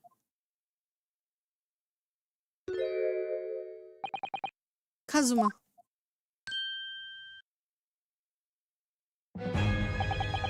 I thought it wouldn't be long before you paid me a visit, Ryunosuke. I was right about what I said, wasn't I? Sorry? That you have all the makings of a great defense lawyer. He's smiling. No, I always believed that you'd fulfill your dream of advocating in British courts. Just never imagined for 1 second that it will be as a prosecutor. Seeing you stand in a foreign courtroom and so gallantly realizing your dream, Kazuma-sama. I'm truly happy for you. And I'm truly thankful to you, Judicial Assistant Mikotoba. Ryunosuke. I always thought it would be fun for you and I to shake up the British legal system a little together. This isn't quite how I envisaged it, but I suppose it just another twist of fate. I've learned a lot of things during my time in London. About how Mr. Sato's father was himself a visiting student here once along with Judge Yugoku. But what happened with your father? Then you'll have no difficulty understanding why I had no choice, why I had to find a way to get to Britain as a visiting student myself. I want to hear it from you, Kazuma. As you wish, Ryunosuke Naruhodo. Oh, let me pee first. Let me pee, okay?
Okay.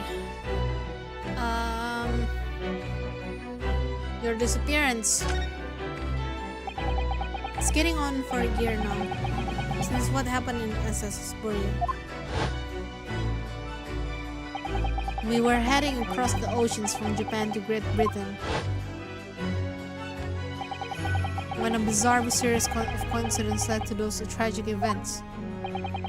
I thought I'd lost my best friend forever. I must have been unconscious for a long time. When I awoke, I was lying on a bed. It was a narrow little room. There was a posy of flowers by the pillow. It took me a little while to realize that I was in the cabin of a ship. I slipped out of the room and headed up to the deck. Were you already suffering from amnesia at that point? Yes, I didn't know what had happened or where I was. There was just a voice in my head. You have something to do, something no one else can know about. To go to the Great Britain, your task awaits you there. It was a calling I couldn't ignore. It compelled me relentlessly. Out on the deck, I saw that I was on a huge steamship and we were docked in a large port. It must have been Hong Kong! Yes, it must have been, presumably just before they were due to carry your body off the ship. I had no idea of the situation, but I did have the feeling that this was in some way my last chance. So I concealed myself among the disembarking passengers and went ashore. And I disappeared into the crowded street of that foreign port city. So I could plan my onward journey to Great Britain.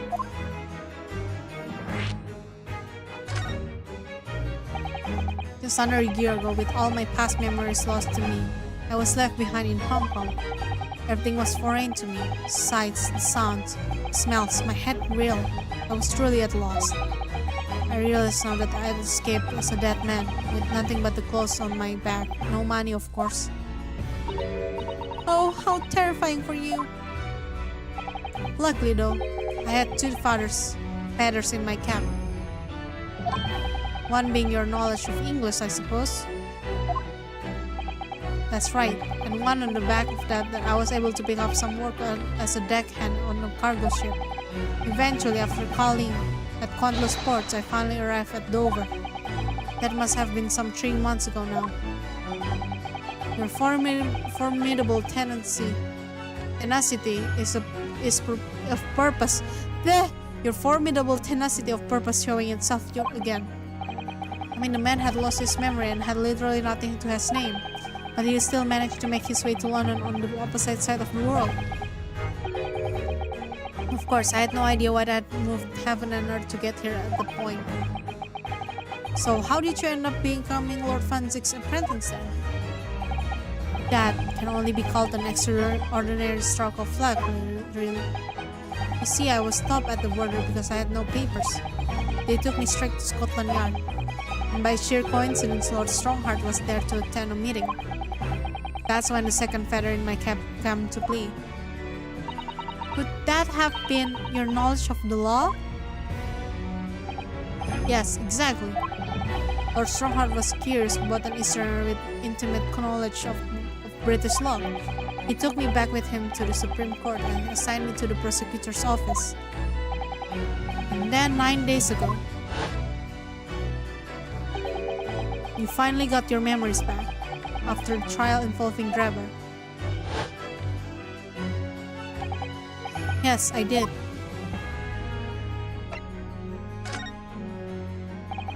Ever since I first met you at Yume, you talk about your dream. Mark my words, Yunosuke, I'll be chosen as a visiting student and make my way to Great Britain someday. Did you know the entire time about what happened to your father here? 16 years ago. Oh, he's so cute! Oh, he's so cute. When my father left on that exciting trip to Great Britain, I was just a boy.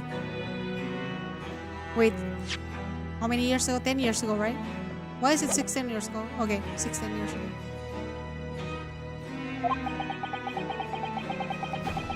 We took a photograph together the day before his departure. It was my last memory of him. But what I remember most about my father is his unswerving sense of justice. 6 years after he left, a gentleman called at our family home. He told me that Genshin, my father, had been taken ill in England and passed away. It was Professor Mikotoba, your father, Susato-san. Oh my! Ever since then, the professor was very good to me. He even helped to fund my university education at Yume. I'll be forever in his debt. But nevertheless, I just couldn't bring myself to believe that what he had told me. Oh! Then one day, a letter arrived at our house from Britain. There was no indication of the sender, so I opened it, assuming it was from an old acquaintance of my father. What I read in that letter changed my entire life. What did it say? It said that my father had been a mass murderer, and the writer cursed the Asogi's name. Oh no! As a result of that letter, I found out that what had been hidden from me all those years. Who sent the letter? Presumably, the letter was sent from a relative of one of the victims. If whoever it was had been a member of judiciary, he would have been present at the closed trials. The letter revealed that my father had been sentenced to death, executed for being a killer. I'm so sorry you had to find out that way. I imagine the British government did its very best to silence whoever sent that letter, but someone who knew the truth couldn't bear the resentment and was always going to be a problem. But still, it could have been written by anyone. Why would you have believed such a thing? There was a newspaper cutting included with the letter. It was the first I'd ever heard of the professor, and his terrible killing spree. Well, what did my father have to say about the letter? I couldn't bring myself to show it to him. What? Why not? Because he deliberately concealed the truth from me by telling my father was taken by a fatal illness. That couldn't have been easy for him, and he'd done it out of consideration for my feelings. So instead, I showed the letter to Judge Jigoku, to the other visiting student. He faltered for the briefest moment and then he just laughed out the letter off. But in that moment, I saw it on his face. He was undeniably shocked, shaken momentarily before recovering his voice. A year later, my brave mother succumbed to the strain of grief and she too passed away. That's when I made up my mind that one day, without fail, I would cross the seas to Britain and seek the truth for myself. The truth about my father, Genshin Asogi. And I wouldn't let anyone stand in my way. Oh, Kazuma-sama.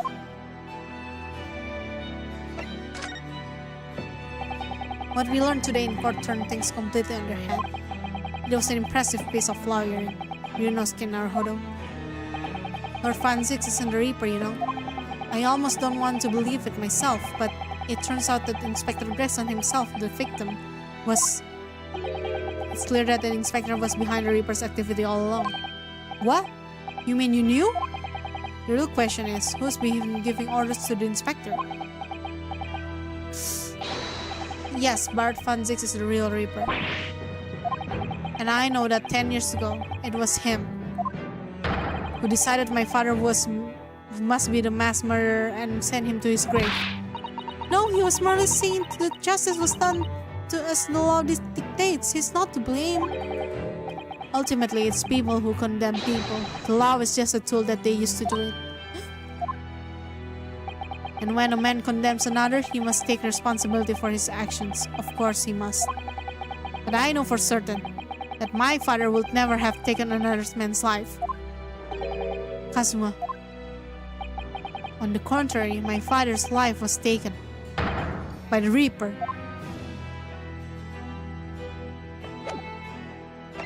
Do I present something? Should I present something? I don't know. Let's move. Maybe it's in his room now. Okay.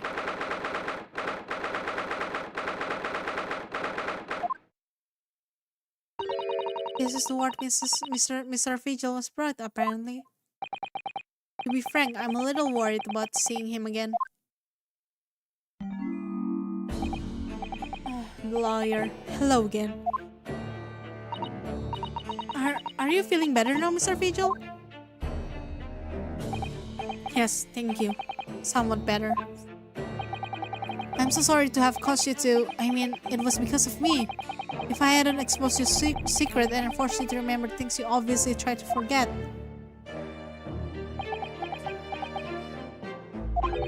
The prosecutor was here until a few moments ago too. You just missed him. Oh, Kazuma beat us to it. He said much the same as you. He was very apologetic. But the truth is, I brought it all this upon myself. Please don't think like that. Keeping it from Avi, my wife, all these years, I've carried such a sense of guilt. But that's not the worst of it. Over time, I obviously came to deceive myself as well. You mean about your dismissal? Looking back now, I'm beginning to think that perhaps Inspector Gregson didn't stumble across me by accident at all. I mean, he compensated me so generously for acting as a stand-in. He was clearly concerned for my well-being and doing what he could to help. So perhaps Gregson knew exactly what had become of Mr. Vigil all along then. I'm sure this is just desserts for the 10 years of lies and deception, but it wasn't me that helped the professor escape 10 years ago. It wasn't me. I swear it. I swear it's true. Oh, Mr. Vigil. I'm sure you'd rather not dredge up even more from your past at this time, but If possible, could you tell us exactly what really happened? I want to. I need to get all of this off my chest. I just want someone to tell me what I should have done.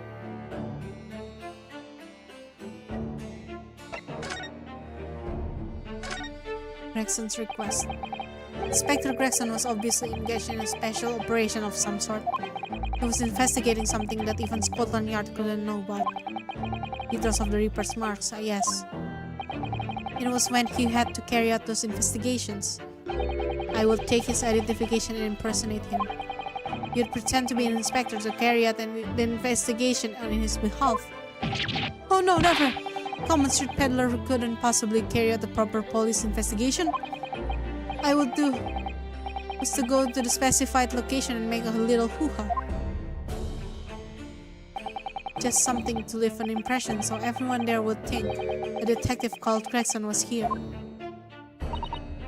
So that's what you were doing on the day prior to the incident? Yes, he asked me to make an appearance at the park on Lime Street for the Red-Headed League event.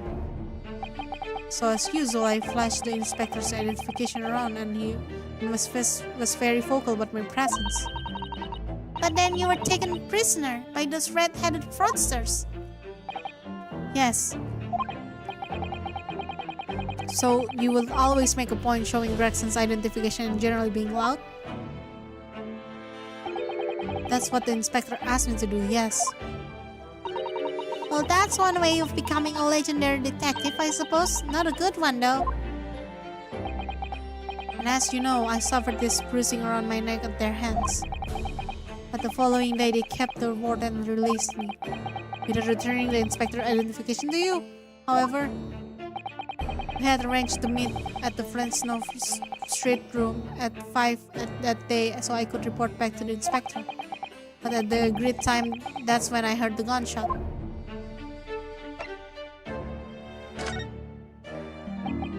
It was at midnight on June 17th, 10 years ago. That was the time scheduled for the execution. But the professor execution never actually took place, did it? Or rather, the execution itself must have been used to affect the plane of escape. I hardly dare to imagine what the chilling plan it was. Barclay was renowned for being highest security prison in the country. Everything that went in or went out of the place was searched multiple times. But there was one notable exception. Or rather, one notable loophole. Something that was never questioned. I have a feeling I know what that loophole was now. The coffins into which the bodies of the executed convicts were placed, correct? Yes. Once the coroner had confirmed the death of the condemned convict, the body was taken in its coffin for immediate burial in Lovegate Cemetery just behind the prison. The chief warder first had to sign the necessary papers. And after that, no member of staff was permitted to touch the coffin containing the body again. When execution took place, only the executioner and the coroner were permitted inside the chamber. I would wait in the adjacent room for the word that the condemned convict was dead. On that occasion, once I had that confirmation, I went into the mortuary to find a lone coffin as usual. The procedure was that I would sign the paperwork having checked the coffin, then nail it shut. But for some reason that day, the coffin was already nailed shut. No! I didn't think anything of it at the time.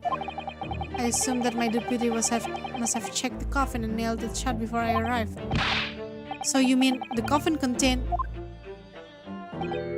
Yes, I can only imagine that Asogi, having escaped his execution somehow, was alive inside that coffin. The coffin was taken out through the main gates and deposited in the Lovegate Cemetery. Presumably there wouldn't have been enough air inside to breathe for long. So in the early hours following the burial, somebody dug up the coffin again to set Genshin free.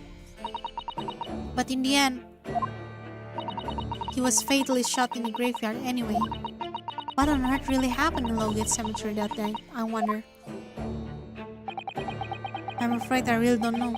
All I can say with certainty are two things. Asogi couldn't have possibly escaped that way without help from somebody working in the prison. And that somebody was not me. Obviously, you know the man then. The professor, I mean. Genshin Asogi. Yes, I remember him well, in fact. Would you mind telling us what you know? Well, having been condemned to death as he was, any contact I had with the man was short, obviously. After the trial, which was carried out behind closed doors, attended only by elite members of the judiciary, they called for his execution to be carried out at the earliest possible opportunity. The outcome of the trial was set from the beginning, wasn't it? It was a time of delicate diplomacy when Britain and Japan were in the process of signing an important treaty. That meant that this potentially destabilizing case had to be dealt with swiftly and discreetly. The man had less than a week in total, and I was the chief where I foresaw his short stay in the cells until his final hour. I remember being struck deeply by his noble character and incredible resilience. What do you mean exactly? He was killer of many men, but he was always quiet and polite. He was a gentleman and a man of intellect. In fact, I couldn't bring myself to believe what he'd done, so I asked him one day. Those 5 members of the aristocracy whose lives were taken, were you really responsible?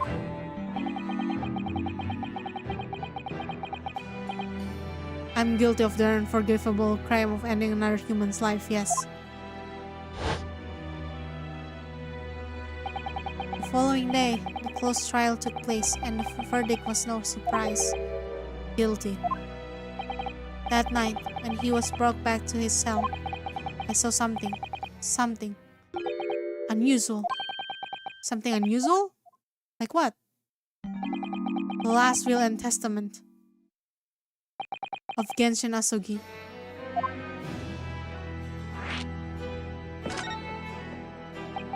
As I said, it was on the night following his trial that after he had been found guilty. I was doing rounds on the cell, and when I looked into Asogi's, I noticed that he seemed to have a sheet of paper in his hand. Ah, his last will and testament then, presumably. As soon as he noticed me, he hurriedly shoved it behind his back.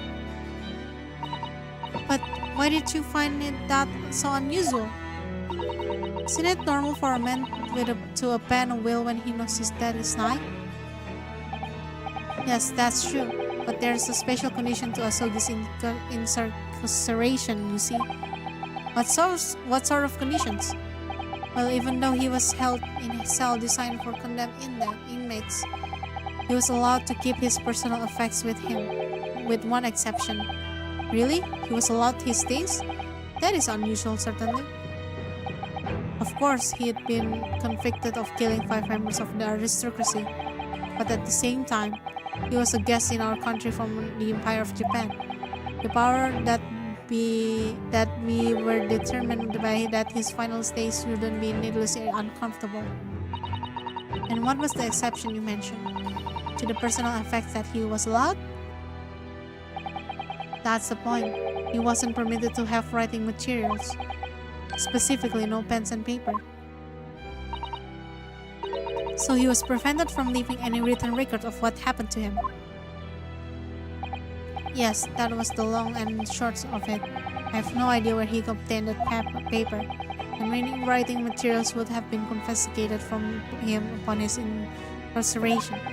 As I said, he hid the paper behind his back and then he pleaded with me. Why did you just hide behind your back? Please, please turn blind eye. This is my lifeline. But you know it's against the rules. You're the only person who's seen. If you just agreed to keep quiet. Alright then, but what's on that paper? The last will and testament. His will is The only weapon I have left now.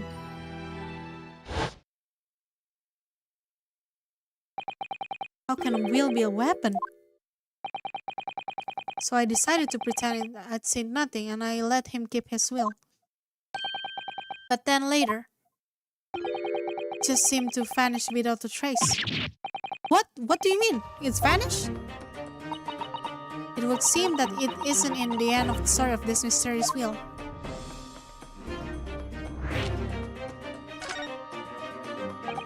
I was the only person who saw Asogi's wheel, but somehow it disappeared?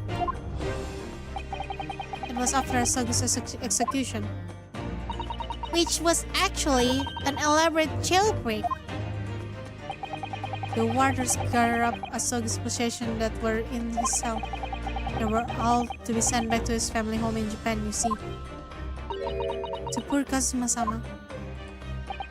And you're saying that it wasn't anywhere to be found among his personal effects? The will, I mean?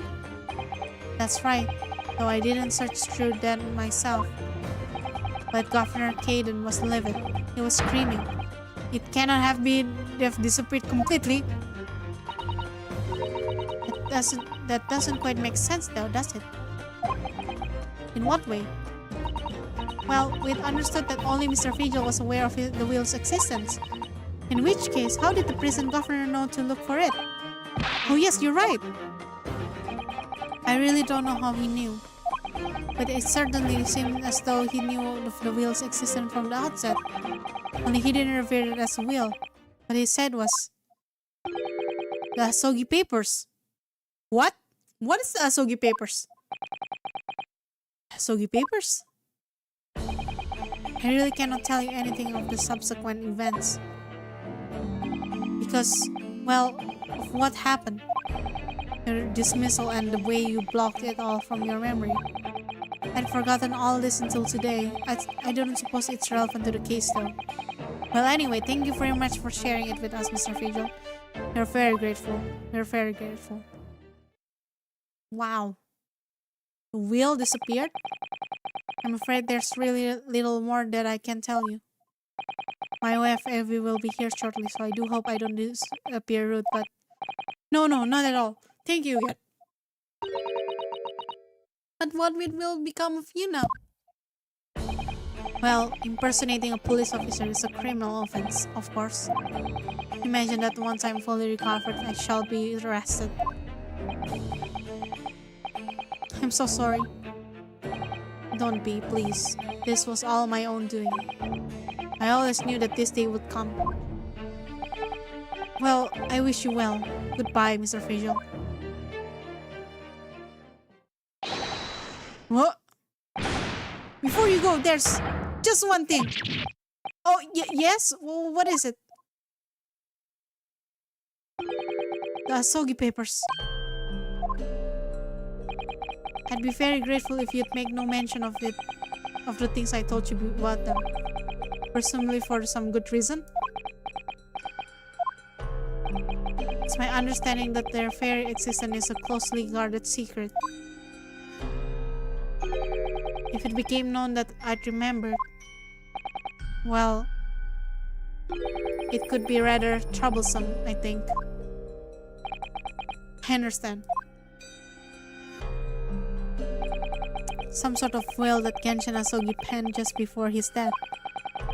Which the man himself claimed that was his last weapon.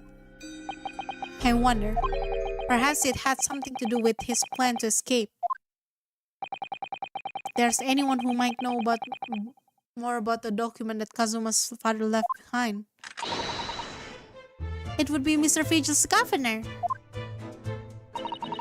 And we know precisely where we must go. Back to Berkeley prison. Oh, look at him. Poor him.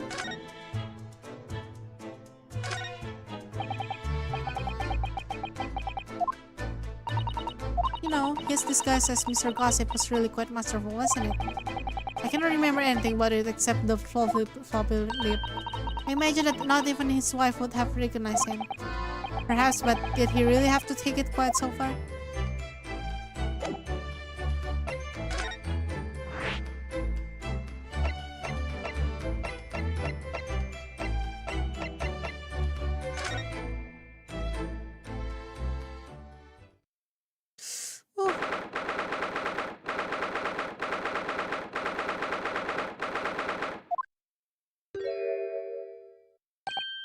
Coach back again, aren't you?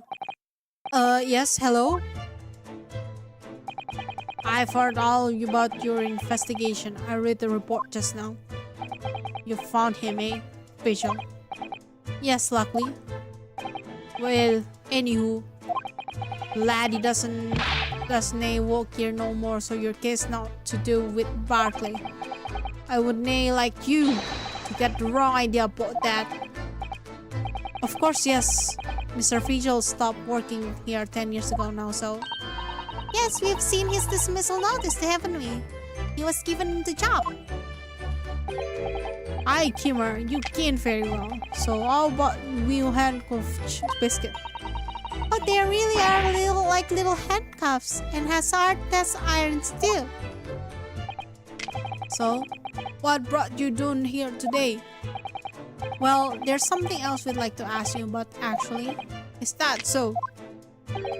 We believe there might have been a document that disappeared from Genshin Asogi's cell. I think it's been called the Sogi Papers or something.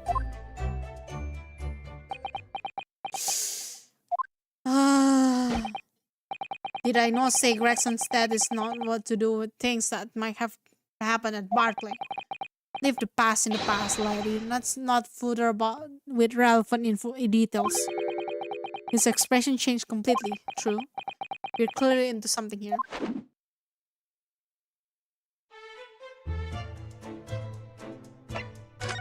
Please. That's murdered botch. Execution, the whole miserable escape. They were Barclay's darkest hour, eh? Shocking embarrassment. Because the convict had the collaborator on the prison staff, you mean? Aye, for shame. The coroner who confirmed the death of the man after his execution, Courtney's side. And my chief warder at the time, Vigil, who was in charge of the whole affair. But Mr. Vigil says he didn't know anything about it. That rascal wouldn't say otherwise, eh? More handcuffs. Oh, how could I say no? You can never have too much iron in your diet. When Mr. Vigil was handed his dismissal notice as a result of what happened, he was so despairing he jumped out of your office window, didn't he? I didn't like to say, but that's just Vigil trying to get out of it. Do you not think he wouldn't have jumped from the shock of his crimes being exposed, eh? I do. You wouldn't say otherwise though, would you? Of course I can. I don't know his accent. What is his accent? Irish? Sean, all irresponsible myself. I shouldn't have let him deceive me. Actually, there's barely anybody with that kins that went on at the time now. With Gregson having been murdered, Dr. Seth forbidden from having any visitor. No visitors? Someone obviously doesn't want her giving anything away. Well, we're not going home empty-handed. And I wouldn't dream of sending you packing with no creamer. Here, take a handcuff or two. Oh well, it would be rude to say no. Wouldn't want to become an enemy.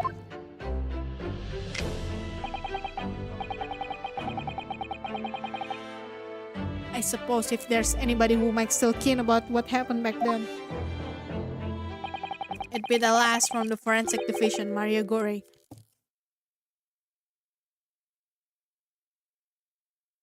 See?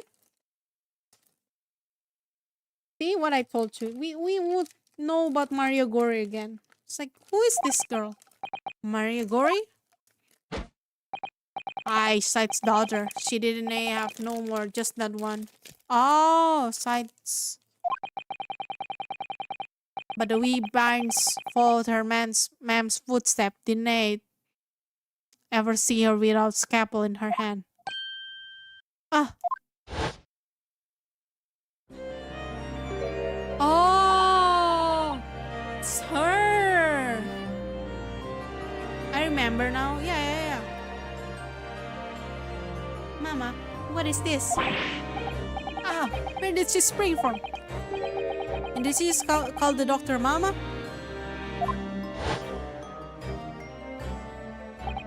Dr. Sai's daughter, Maria Gori. He could do with talking to her. So she's Dr. Sai's daughter, but her surname is Gori? Aye, there's some family history, I'm sure, but I didn't gain the ins and outs of it. She grew up watching her mom working with the bodies of folk who died in strange circumstances and decided to do the same with her own life. I cannot understand it myself. Perhaps she was driven by a deep respect for her mother. Perhaps. Anywho, she was in charge of Gregson's autopsy, I believe. Right, and the coroner responsible for this incomplete report. Someone told me once that the wee Lassie always loved her mom's stories about cutting up bodies. There's even rumor that she used to listen to the funeral march as a lullaby. Well then perhaps her mother might have told her about the autopsy from the case 10 years ago. I'd say there's a fighting chance at least. After all, that was a life-changing case for all of us. We really need to speak to Miss Gori herself about this, I think. Well, thank you very much. Oh, no happy about any part of this. It took years for Londoners to finally forget the whole professor business. Can you give up on this, lady? Stop asking pointless questions. I'm sorry, I don't like dredging up these painful memories for everyone. Can you just stay away, no? Leave me alone and deny come back here, eh?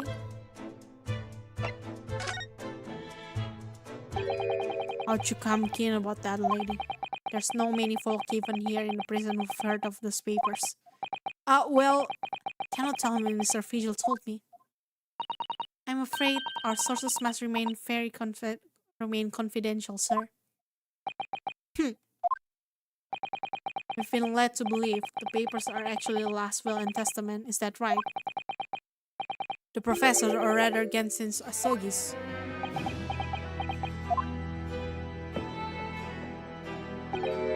Aye, that's right. You're well informed, Jimmy. Was that the end of the silent treatment? But then after the convict's execution, it mysteriously vanished from his cell, didn't it? Heavens no, you're off at half-cock there. I think you didn't quite get your facts right. It was there in the cell, exactly where it should have been. Oh, not what we heard elsewhere? Let me just have a wee hook here around here and sure can find it. Huh? How did he have it? I hear you here. You are. See? Last will and testament of Genshin Asogi, written with a calligraphy brush. Of course, I cannot read a word of those Japanese squiggles, but I mind it says he leaves all his worldly possession to his son back in his homeland. Yes, that's correct. That's the gist of it. So these are the Asogi's paper? Aye, of course they are. Papers written by Asogi, no doubt about it. There's no mystery here, lady. That's your lot. After all the stramash, oh, that slayster of an execution. We sent a man's position back to his clan in Japan, and that was the end of it. I think we ought to make a record of this, Mr. Naruhodo, just in case.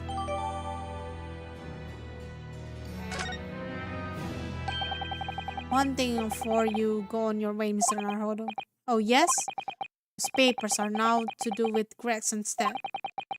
I'd prefer if you didn't make mention of them outside this office, or rather, I wouldn't just prefer it. Consider it an order from the highest level of government. I understand.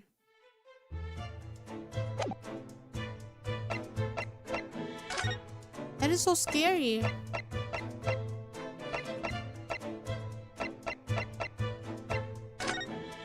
What if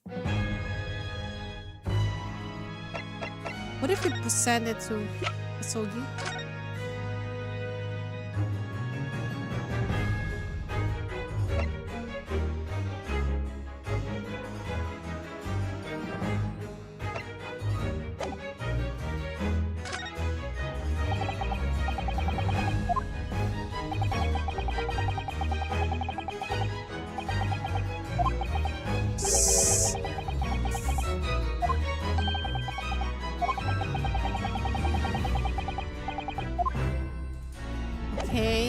doesn't need it. Okay. Where else should we go? This one? No?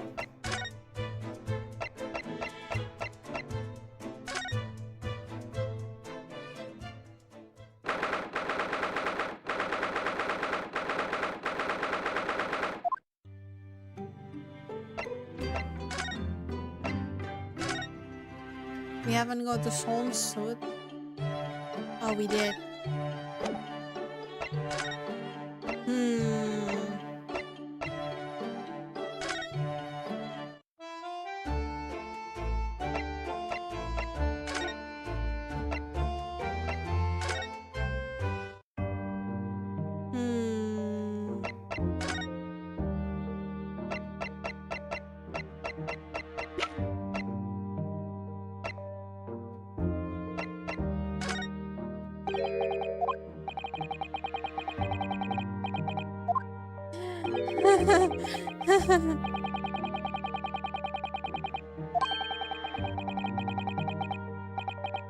Hmm.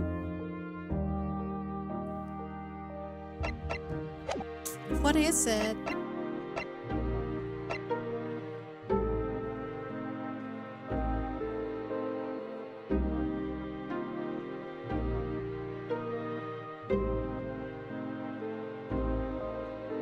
Uh,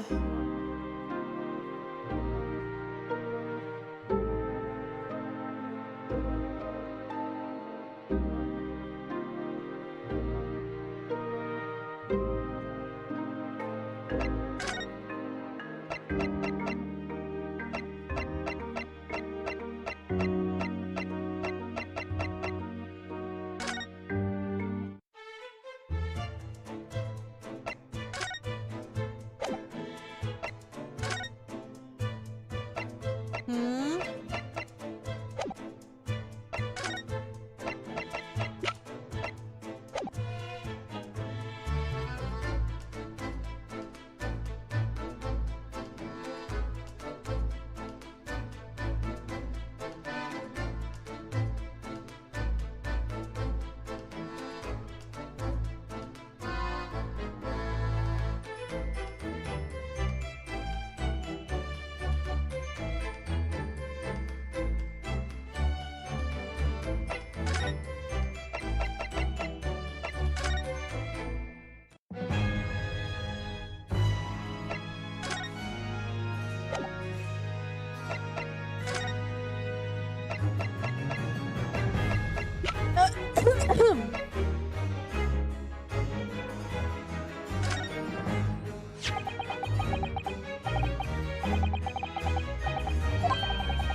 Yes, there was some unexpected turns in the courtroom earlier.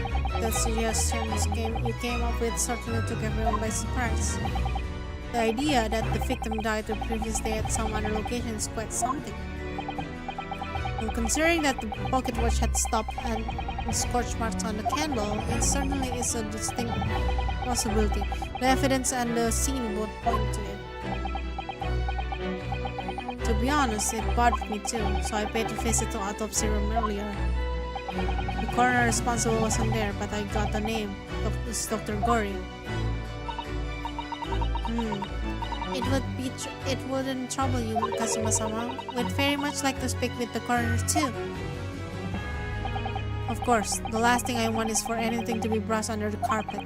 Scotland Yard's autopsy laboratory is behind Lowgate Cemetery. The Barclay prison, you mean? You know it, don't you? The prison where my father was incarcerated and robbed of his life. Kazuma-sama. Well, thank you. We'll pay a visit to the laboratory today.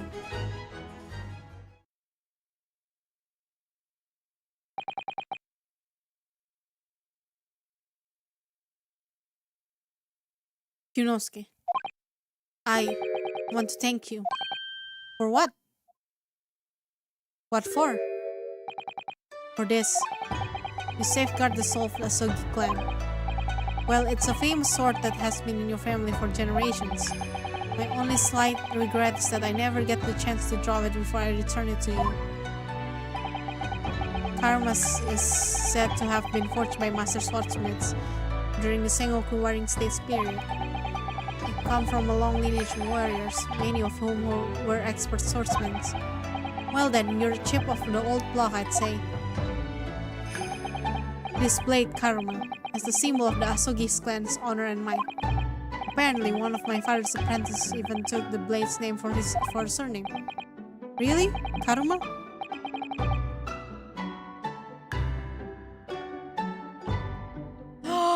Von Karma! Karma! So, the descendant of his father's apprentice is Von Karma. Does sound formidable, that's for sure. 16 years ago, when my father was visiting student here in London, he had this sword forever at his side, which is why it is much to me that I have it by my side again too. And that is all thanks to you. It was an honor.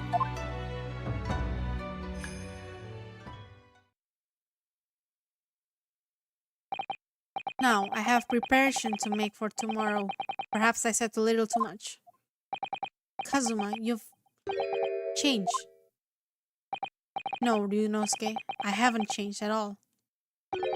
It's you who've changed. What? I can completely understand your resentment of Lord Van Zixi given what happened. But the fact is, those events in this case are, well, unrelated? Is that what you want to say? How can you be so sure? What do you mean? Never mind. The man is the Reaper, and it's for the reason that the inspector was killed. I'm going to prove as much as in the court tomorrow. By whatever means necessary. Can't let you do that, Kazuma. I know you'll do what you have to do as a lawyer, but I'm sure I don't need to tell you that I won't be taking any prisoners in the courtroom. I would expect nothing less. Until tomorrow then, in the Old Bailey. Okay, bye-bye.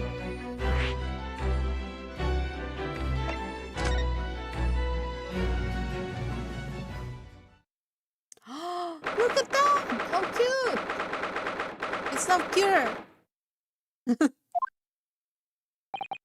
This place really is creepy, isn't it?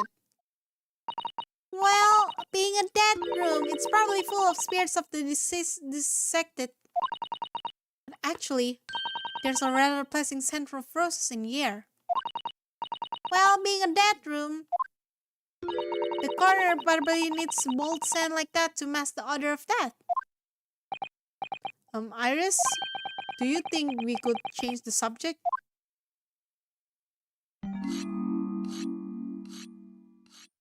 So scary. What? What was that?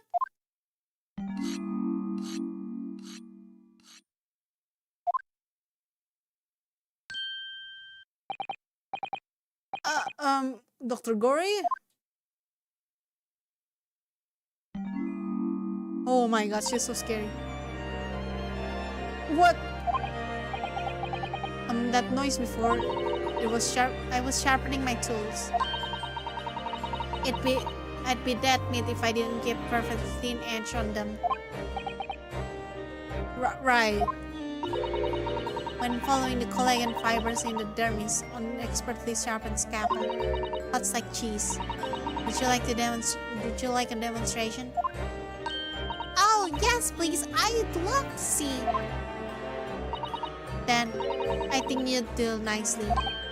Huh? No, I wouldn't do nicely at all. I mean, maybe some other time.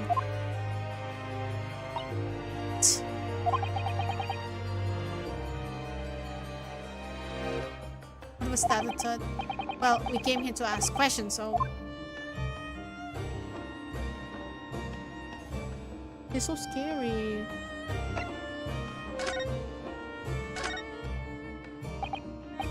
We have actually met before. I'm a lawyer, if you remember. You're not that yet. What? So Mama said I wasn't to cut you open. She's so strict about things like that. Well, good. The other side has some scruples at least. Oh dear. It looks like she's not interested in talking to us. For the time being anyway. For the time being? You mean until we die? I hope that's way off.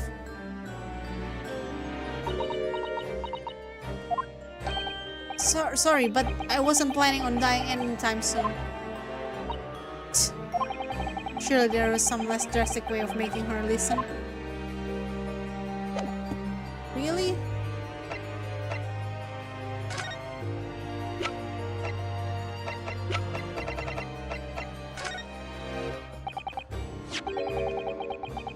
Dr. Gory, we actually came here to ask you about this. It was very good. Good? Sorry?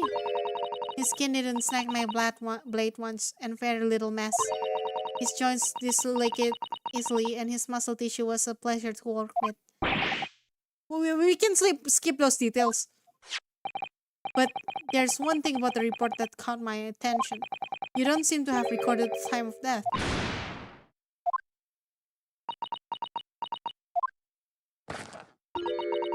Oh, she's cute. That's not my fault. Oh, that made me jump. Then please, tell us what happened.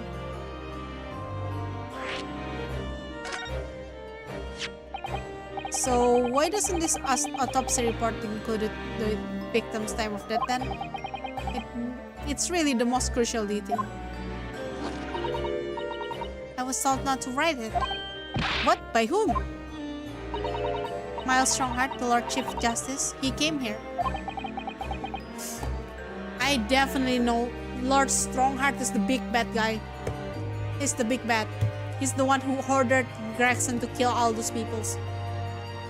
To do the assassination. Yeah, it was Lord Strongheart. I think that's him. And the one who actually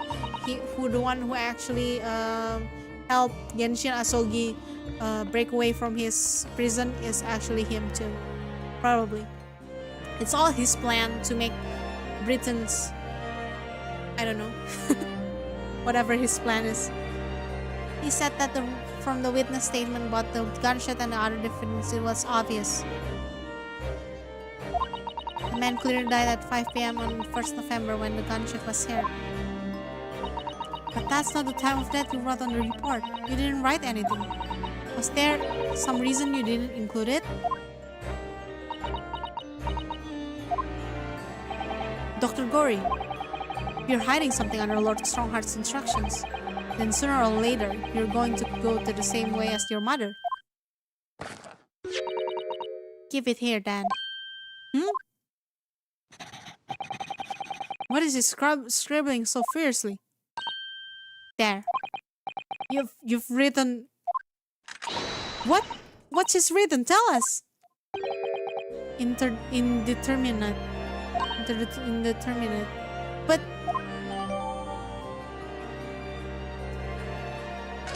What do you mean it's not possible? What do you mean by that?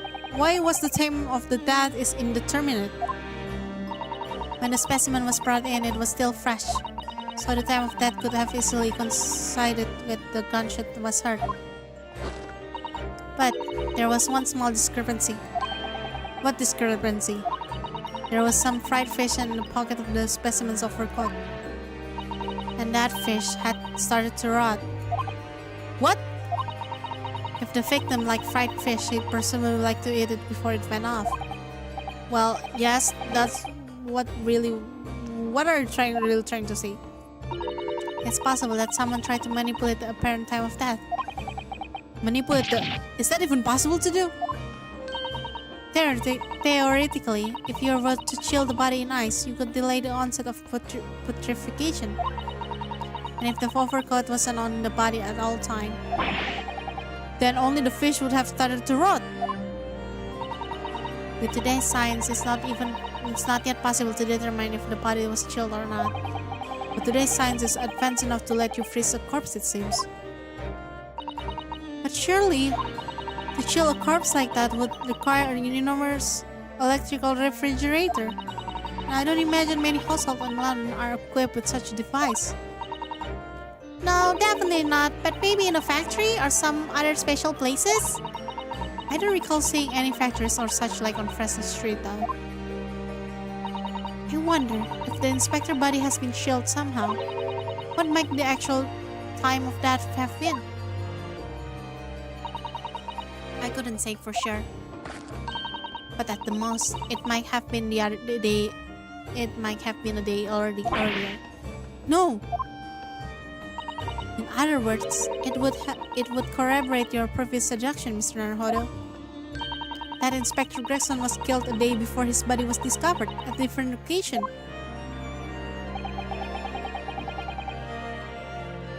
Did you inform Lord Strongheart of this possibility? He simply said that there was no electrical refrigerators of the size in the vicinity.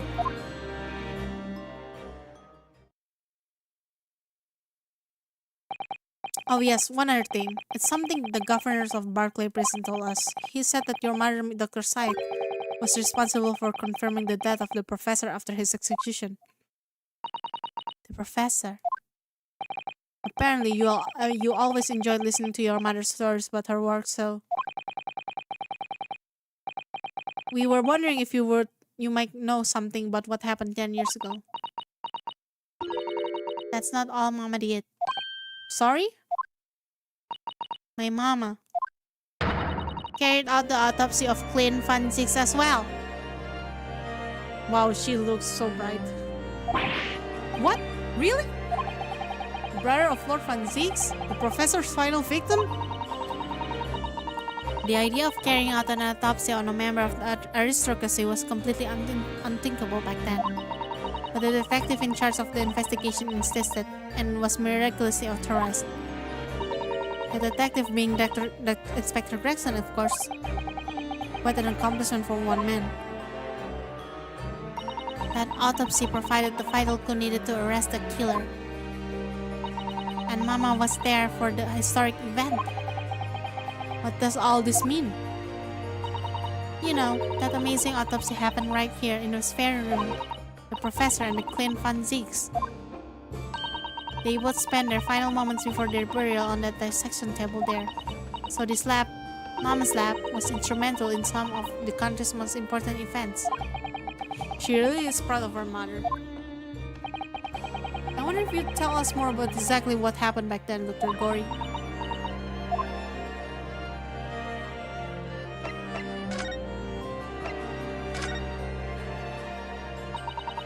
The professor execution was Mama's first big case.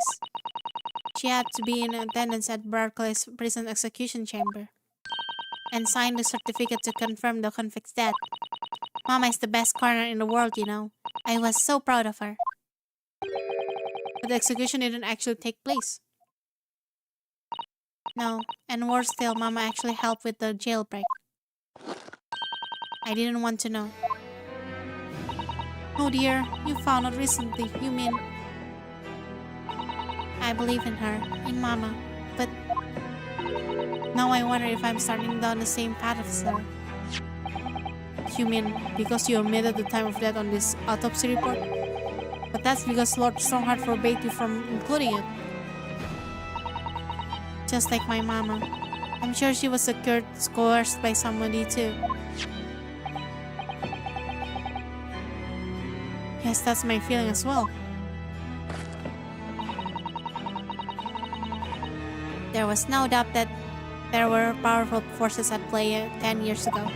The execution couldn't have been staged without a lot of people in the prison knowing about it. Obviously, the prison governor must have been on it as well. The big man with the little handcuffs, according to what he told us. He was tricked by the chief warder. He said he knows nothing about it. Of course he said that. I'd said the same thing. Just who was behind the jailbreak all those years ago? You mentioned the autopsy of Clint Van Ziggs. It was at the time when carrying out autopsy of murder victims are very unusual. It's still not a practice that observed in our country even now. It turned out that he was the professor's final victim, and when the autopsy was performed, Mom was present, although only was as the secondary assistant. The person leading the procedure was called Dr. John H. Will. What the heck? That's right, my daddy. There was one other person present, the primary assistant. He was a visiting student from the Far East. Wait, a visiting student? It must have been my father, Eugene Mikotoba. I have no idea Professor Mikotoba has been involved in something so important. But the outcome of that historic autopsy was the discovery of vital piece of evidence that led to the capture of the professor.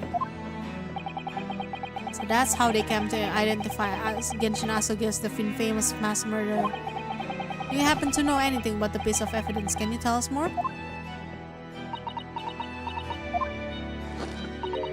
Would you like to see the records of yourself for yourself? What? Would that be alright? That's the point of keeping records if people cannot look at them. They are filed under V at the back of the cupboards with the other records from the last taken. Thank you. Let's see. Van Ziggs. That's strange. What, Mr. Naruhodo? They aren't here. There's nothing under Van Ziggs. There must be. Perhaps somebody took them away?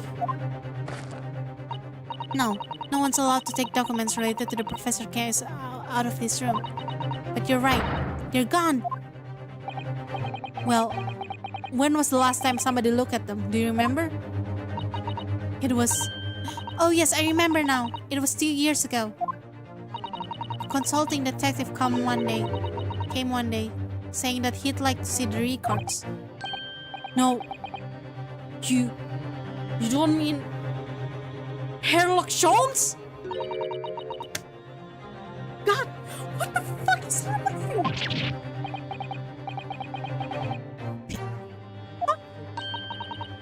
Do you think he stole the records? The records?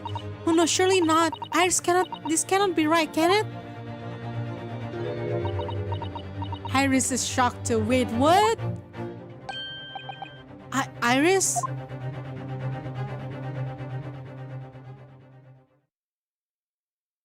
No, what's happening? Oh my god, what's happening? Reno? I hope you don't mind, but... What is it, Iris? I just remember something very important I have to do. I'm going to have to leave you now. Oh, this is very sudden, Iris. Well, we'll come to see with you then. Oh, no, there's no need. You and Runo can take your time here. Bye for now then. Good luck. Wait a minute, little girl. Me? I remember now. You've been here before, haven't you? Have you, Iris? Yes, 2 years ago, when that detective came. You were with him, weren't you? You were a living specimen then too. That's the way it usually works, yes? Was I really don't remember. Anyway, sorry, but I must dash. Wait, Iris. I'll brew up a pot for you when you get home. What's the matter with her? She's behaving really strangely all of a sudden.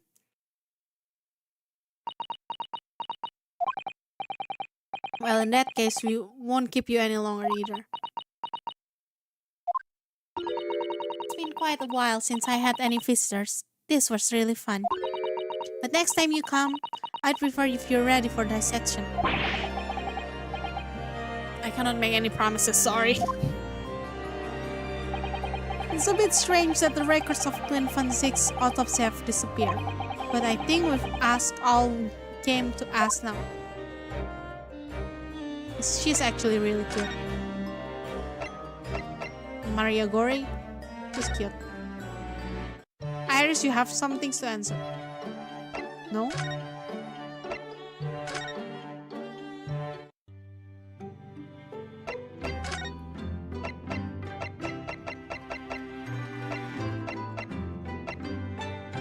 Where else? Here?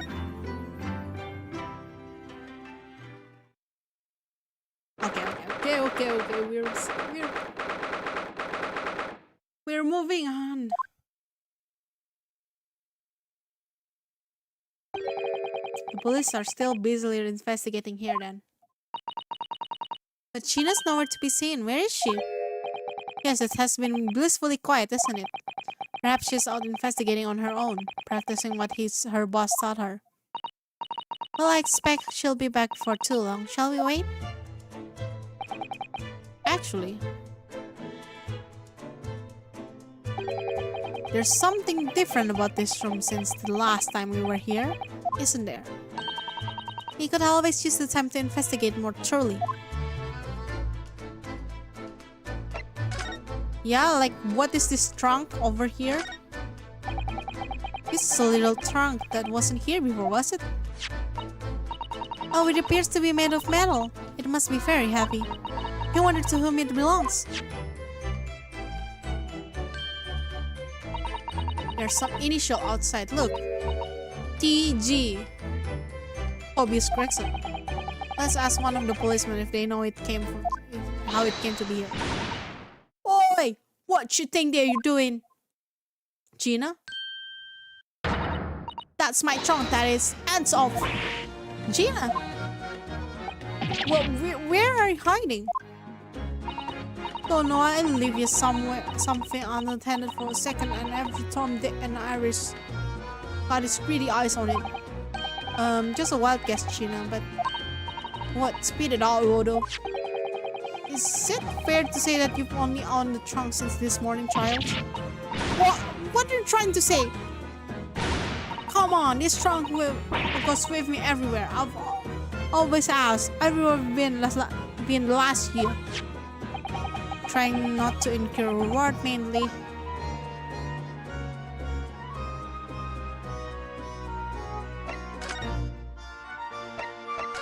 Your boss. You should hear them talking about the yacht round. They should be ashamed of themselves. They're saying that it was the boss who killed all them bludgers. You mean the whole Reaper thing? Yeah. Apparently the boss was investigating stuff that no one else at the yacht knows nothing about. Stuff to do with the criminals who got scot-free. Yes, the one prosecuted by Lord Van Zix who used bribery and corruption to evade conviction. Well then, obviously, it was the blooming Reaper given the orders, weren't it? But why would the person be suspecting Inspector Gregson of being involved in the killings? There was a notebook hidden in his office. Oh no, this doesn't sound good. It had details about all the crimes that have been pegged as the Reaper's work. What? No, did you see it, Gina? Did you see that notebook? They wouldn't flaming tell me, because I'm just an apprentice apparently. But it was me who found it and was my boss. That's right. I was pretty miffed about it, so I sneaked a peek at what it said anyway. Oh, that's our Gina.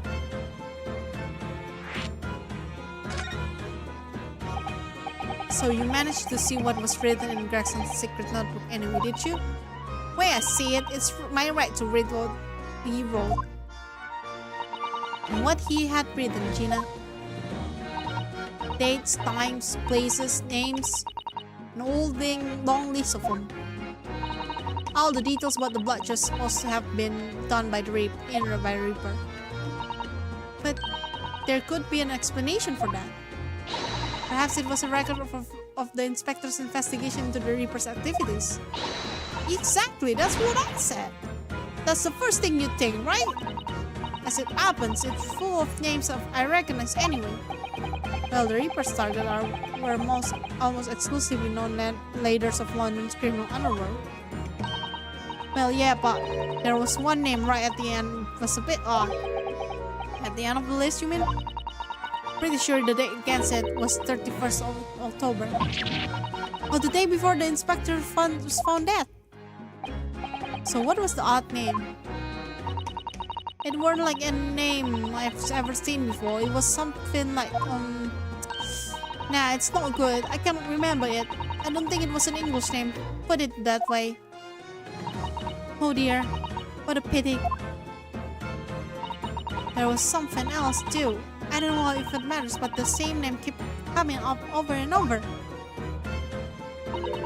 Shin, it was. Doesn't supposed to mean anything, but... You mean assassin? Did you say Shin? Eh, what? It does mean something? Lord Francis knew the name too. He mentioned her as well. The woman who actually did the deeds. And now we find out her name appeared in Jackson's secret notebook.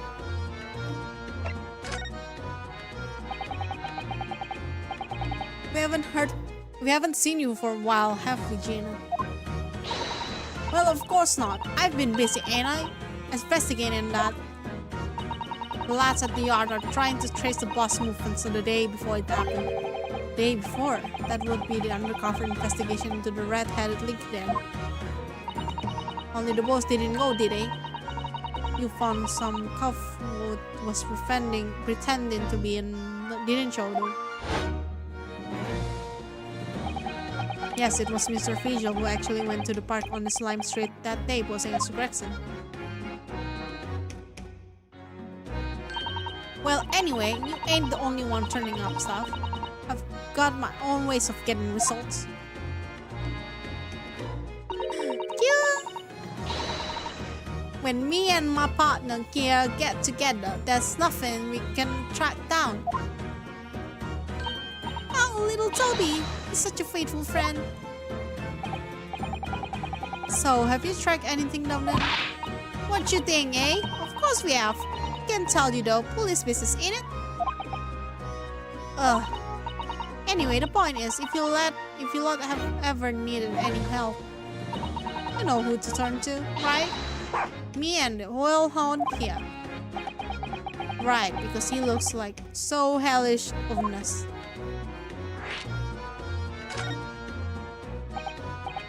Gina, about your hellhound here? Chief Inspector Toby, you mean? It's the pride of the force, oh he is. In Japanese, the police dog means something quite different, and not altogether nice to those involved in crime. Here in Britain, it's a wonderful compliment, it seems, for a canine at least. It should be, after all. The great exhibition case the other day, it was Toby here who managed to locate Trevor's workshop. Maybe it was time for another demonstration of what the Subo dog can do, eh? Do we have something the Chief Inspector could catch the scent of? I wonder. I wonder that too.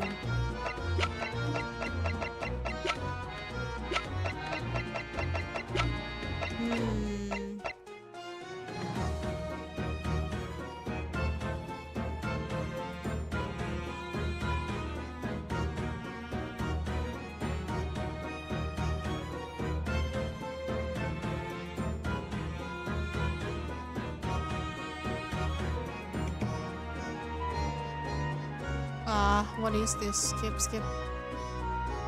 Okay. I clicked the wrong thing. I guess this one. Well, Chief Inspector Toby, if you wouldn't mind having a sniff of this.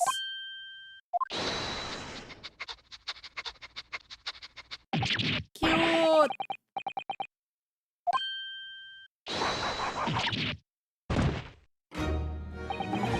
Chief Inspector made a short work of Gina here. Look what he's gone to. My, that trunk clearly has a very strong scent of Inspector Gregson.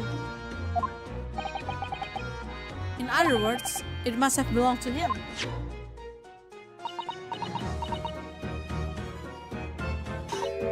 Oh, alright, it's fair cops, boss. You nearly got away with it too. You always talk so proudly of Chief Inspector Toby's nose and what it can achieve. Did it not cross your mind he might identify something that was right next to us? Yeah, that was a bit of a boomer, weren't it? Let's snuff then, Gina. Eh? I think it's time for you to tell us the truth about the trunk.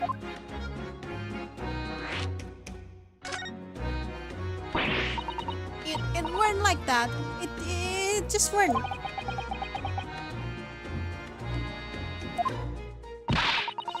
I know what's going through a head of yours, but that ain't what happened. Alright then? What did happen?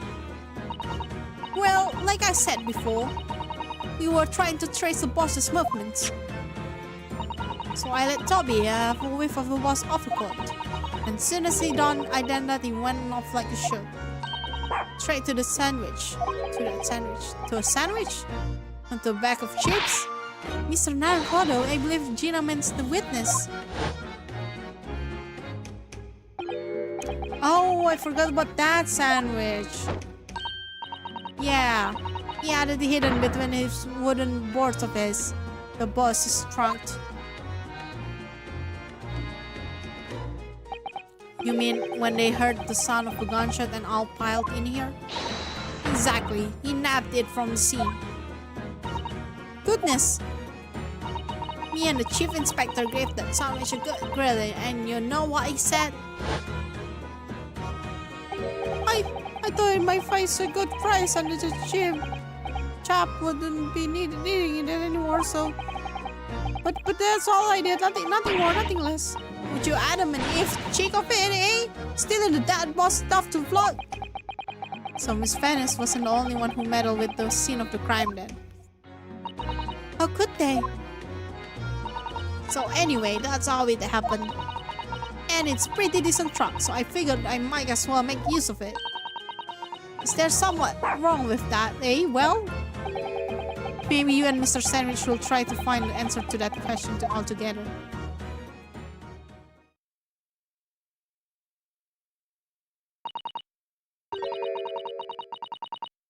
I think perhaps the trunk should be returned over to the police, don't you? What are you on about? I am the police! Gina, if you wouldn't mind, could you maybe examine it? Yeah, alright then. Do what you want with it. Thank you. We shall make a detailed record of our examination of the evidence.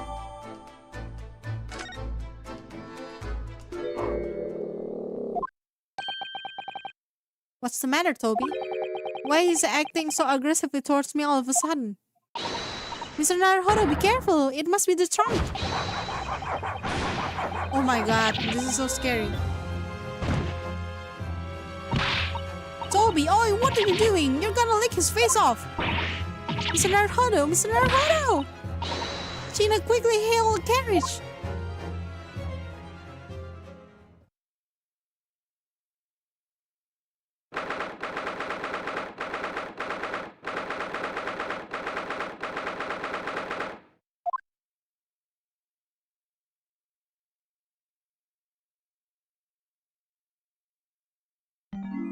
Oh, wait. Oh, Mr. Naruhodo, are you alright? Miss Sato. Oh, unconscious again at last. Blessed relief, my dear fellow. After all, to drop that after a moderate licking by a small tear must unseemly. What is or isn't seemly isn't relevant here, Miss Sholmes. Mr. Sholmes. I'm so glad there's no lasting damage. How are you feeling? I'm fine, thank you. Did you bring me back here? What's this on my head? A bandage? Sadly, we had no ice. So that's a compress of sugar water. Sugar water? Don't worry, Mr. Naruhodo. It's the first aid treatment that my father taught me. Oh, thank you? So, let us take tea when you're feeling up to it. But of course, no sugar in the patient's cup. The balm on my head is throbbing sweetly enough. Don't worry. Whenever you feel ready, then.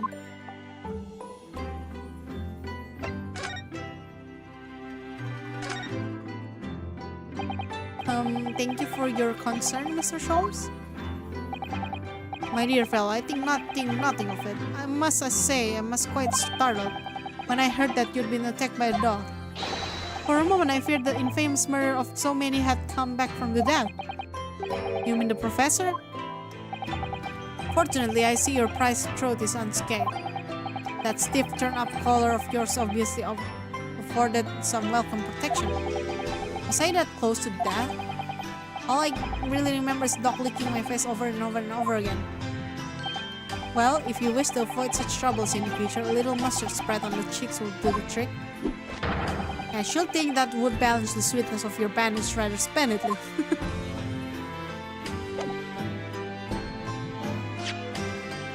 Wait, let me see.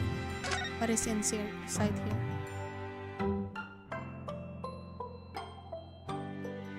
What?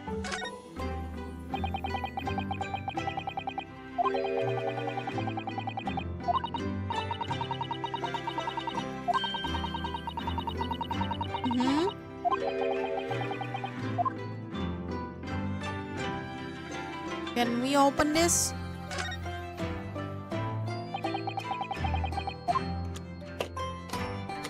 Oh, we can.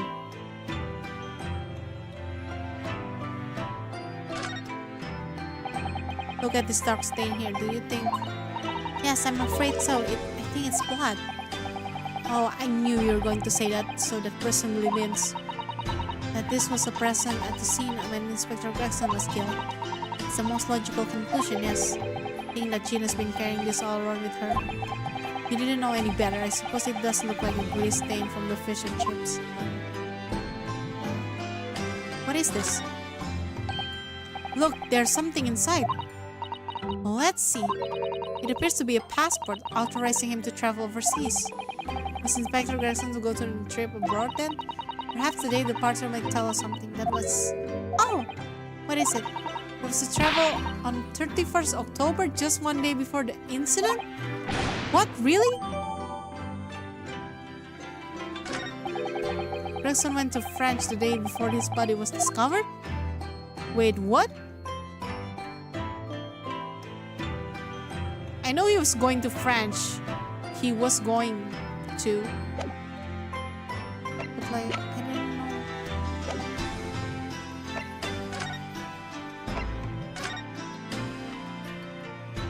Let's go have some tea.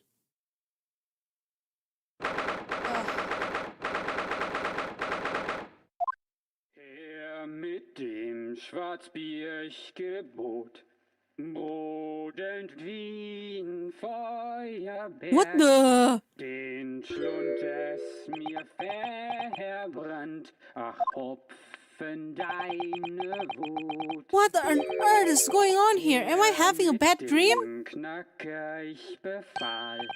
Ah, no, it's an old German folk song. Rather a fine redemption, I think. That's the least of my concerns. Iris?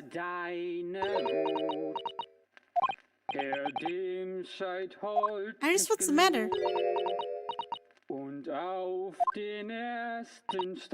Who is that sprawling, that relaxed gentleman over there? I think it's your father, man. Iris, is she even listening? Excuse me, sir. I do apologize for troubling you whilst you're saying so merrily, but would you be kind enough to explain the situation? Well, that worked. A crooning gentleman and a mute young lady. A rather tantalizing juxtaposition. And one that appears to have incited the gods of deduction within me to find their voices too. Mr. Sholmes, do you mean? The strain of reasoning within me are playing now as a delightful duet. One melody sings of a reunion of full of nostalgia, whilst the other is a morose theme about the great secret you're trying to desperately conceal, Iris. She's turned as white as shit. So, as usual, you're instantly seen to the very heart of the matter. And by the time my own brief performance is over, I feel sure this gentleman's song will reach its finale. So then, it's the music land, where all this sweetness and delicacy and harmony. Pray, do enjoy Herlock Sholmes' latest logic and reasoning spectacular.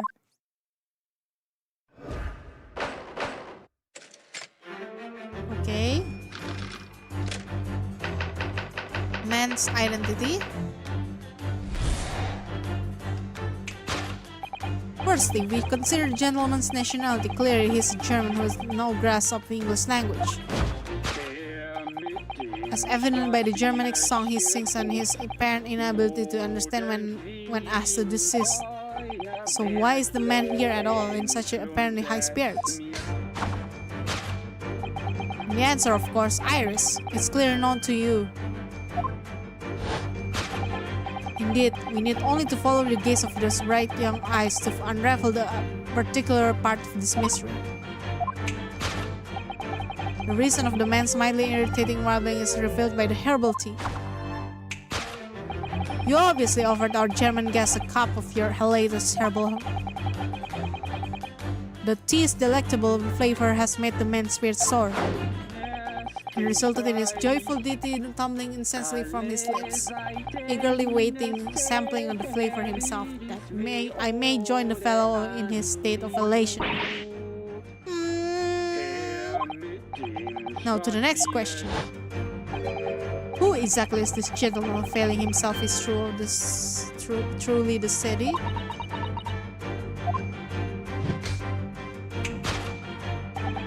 As it happens a number of years ago now, a certain gentleman of German origin engaged my service in involving a particular delicate case. He required the retrieval of letters once sent to an acquaintance that might have proved problematic. In order to conceal his noble identity, he also arrived at my office in a mask. The gentleman's name was Wilhelm Gottfried Sigismund von Ormstein, the King of Germany. If my memory serves, the mask worn by the gentleman is identical, as there can no be question that the mask belongs to the King of Germany. It will appear that His Majesty remembers the fine service I afforded him, and he has decided to show his face again, mask and all, in order to express his gratitude. A well-mannered monarch indeed, wouldn't you agree, my dear fellow? So the identity of the masked visitor is in fact my former client, the King of Germany. Indeed, his son is currently in London as well, enjoying the wonders of great exhibition.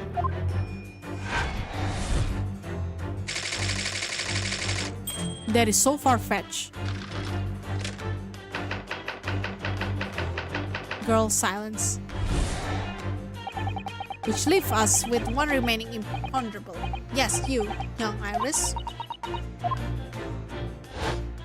But your apparently inexplicable silence is unable to hide the truth. Yes, the reason your muteness is concealed inside the knapsack.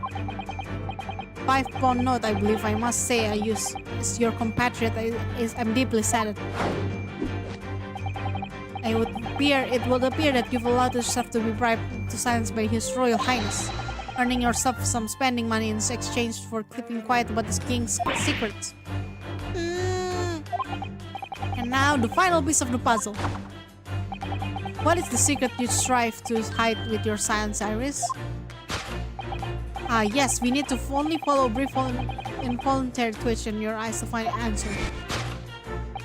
You are attempting to abscond the coffee cup. My favorite coffee cup, in fact. Or should I say the handle of my favorite coffee cup? It appears that His Spirited High Highness broke it in the midst of his hijinks. Which led us to the sad truth. My favorite coffee cup has been broken by the King of Germany, and Iris, you tried to conceal it from me. I shall have a bill sent via governmental channels to the German royal family for its replacement.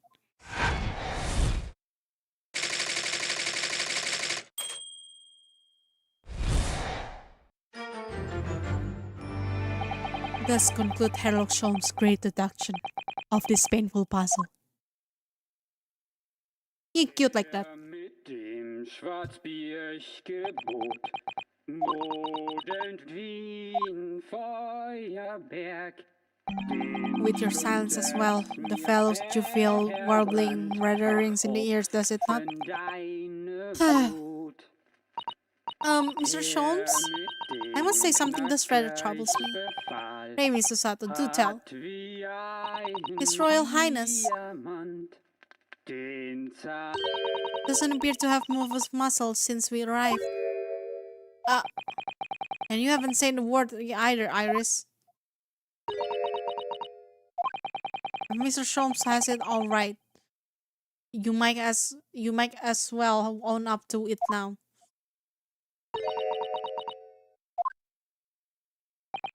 Your reasoning is entirely without substance, I must admit. And one other thing, Mr. Sholmes. Yet another grievance, Mr. Naruhodo? Surely not? Well, I actually read the story of the case recently, the one you just describing. And according to that, at least it wasn't the king of Germany, it was the king of Bohemia. Goodness, was it? Yes, that's quite true. Master Gotts, the prince that testified in court. In his words, I have come to see the great exhibition all the way from my home in Bohemia. I would ask you to keep that minor error yourself. It could easily become quite a scandal. I believe, Mr. Naruhodo, that it's our turn to make some more corrections to a number of minor errors that have slipped in. Yes, even Mr. Sholmes is willing to admit he might be slightly wide of the mark this time. Although it's clear that Iris is definitely hiding something. We need to find out the truth behind this mysterious scene. One truth is incontrovertible. My favorite coffee cup is no more. So, shall we embark again on a joint presentation of Sherlock Holmes' Logic and Reasoning Spectacular?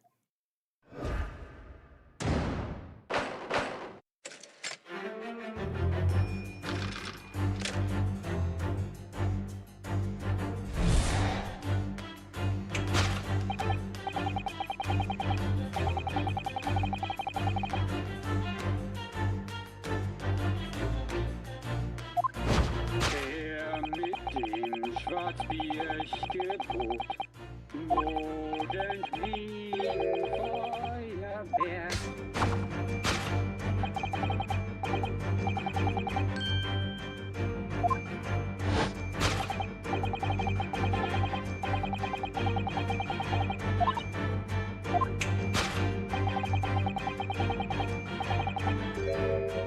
Herbal tea. So, what is some mix of herbs that gives you the urge to sing? Goodness, I should like to try some. I like to hear you singing, but this man, just how long does he intend to keep up with the tune, do you suppose? As I said, he has been stuck still in the entire time if you look closely. His lips aren't moving either. So I'm not sure what's actually responsible for the spirit that's singing. But I suspect the answer lies at the end of Claire's case.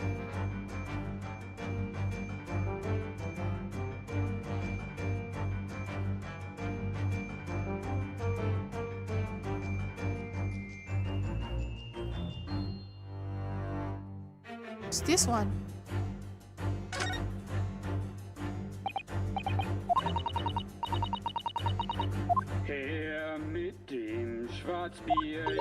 This sound certainly appears to be coming from the horn. But machine singing, that cannot be right. Science and technology are changing the world rapidly, Mr. Naruhodo. That's right. What's right is changing too. It's too much for my brain. Well, at least we found our answer.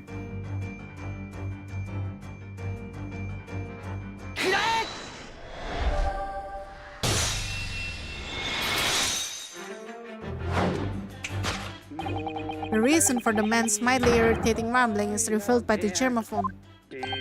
Indeed, for no well-bred gentleman will break into a obscure folk song when making a social call. In other words, this gentleman isn't singing at all. In fact, it would appear that the fellow is unconscious. Diamant. Ah, the music seems to have stopped now. I ask you, Mr. Naruhodo. Yes? Why would I have purchased recording of that gibberish? How should I know? Well, never mind. On with the deduction. Who exactly is this gentleman availing himself so thoroughly of the city?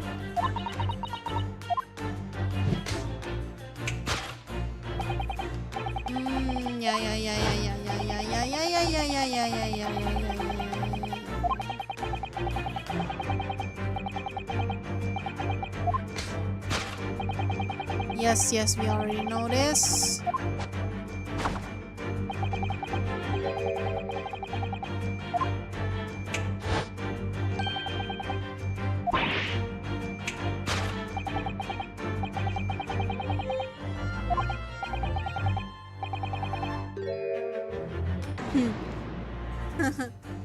Iris is so cute like that. Although we've already established that he was actually the king of Bohemia, it seems Mr. Sholmes intends to insist with his German theory for some reason. Come to think of it, the young prince was wearing a mask as well, wasn't he? Master Gods, the boy whom you had in tears? Don't remind me or anyone else. Do you suppose all members of aristocracy of mainland Europe wears masks? I'm sure they do, well, probably anyway. Point is that mask doesn't belong to any king. No, that's right. We well know because we can identify the true owner of this mask. It's Asogi.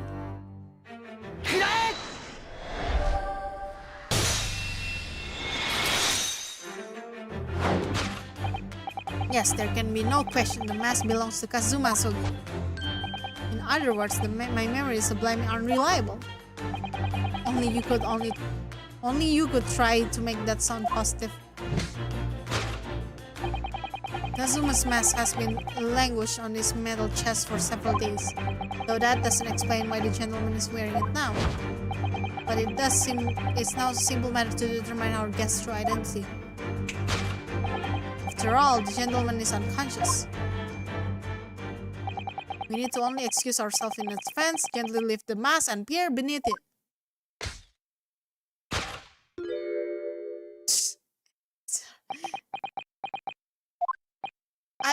I don't believe it.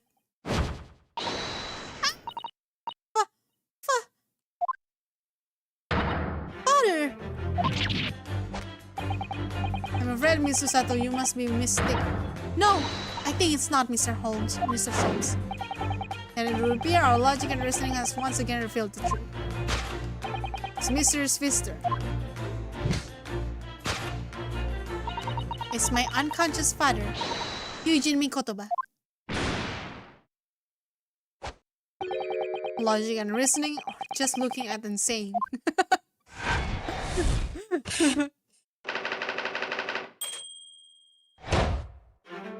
Looking and saying, indeed. Okay, why is Iris silent?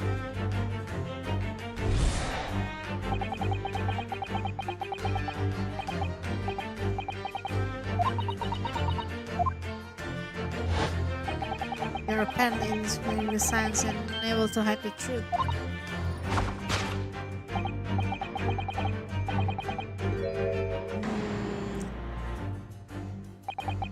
So that's £5 note. So that's a £5 note poking out from Iris' knapsack, is it? Oh dear, I cannot be sure. Most money that we encounter is in coin form. I know, I'm not even sure if we've seen any banknotes here in Britain at all, have we? But anyway, father would never have paid money for Iris' silence. He certainly seemed to like the silent type himself though, judging from his present state. There must be some other reason for Iris' silence, I suppose. Perhaps what Iris is trying to so hard not to give away with her eyes is something entirely different.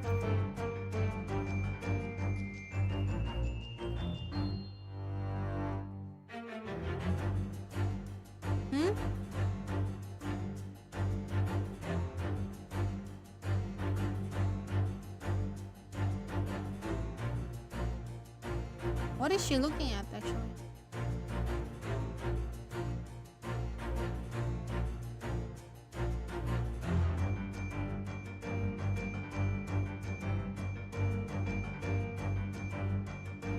This one?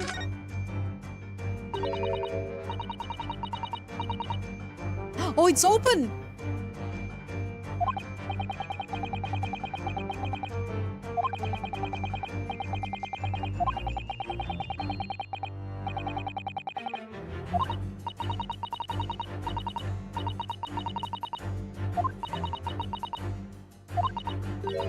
It's unlocked for once.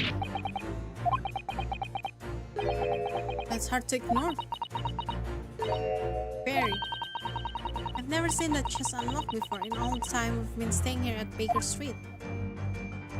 So it isn't.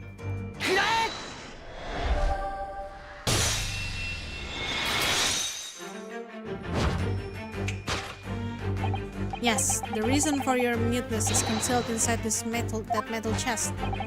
An excellent observation. Upon closer inspection, there is something different about the chest appearance. It kept locked at all times, yet now, the catch is open.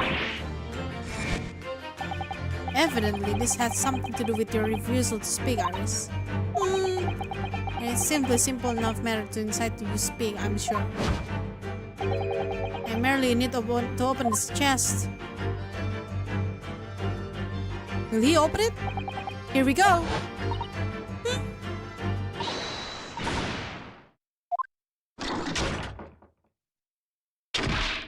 What the? Mr. Sholmes! Mr. Sholmes, hurry! That's cute.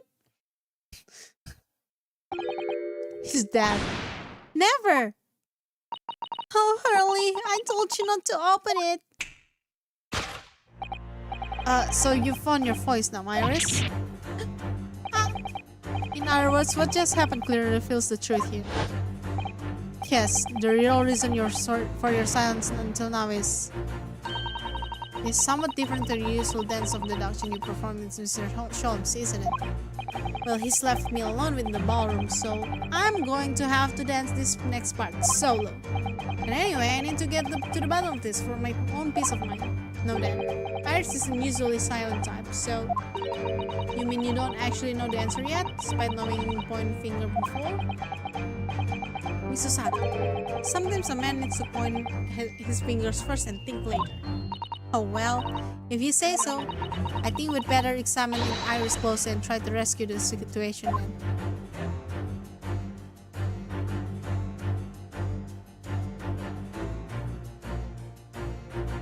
The key.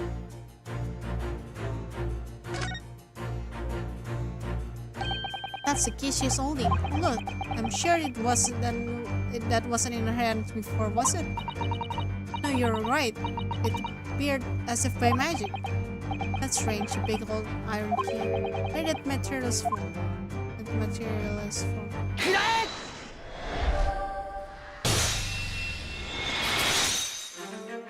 She ate it. I mean, she put it in her mouth. Yes, the real reason for your silence until now is that the key behind your back. Ah! When Mr. Sholmes was thrown into the air before.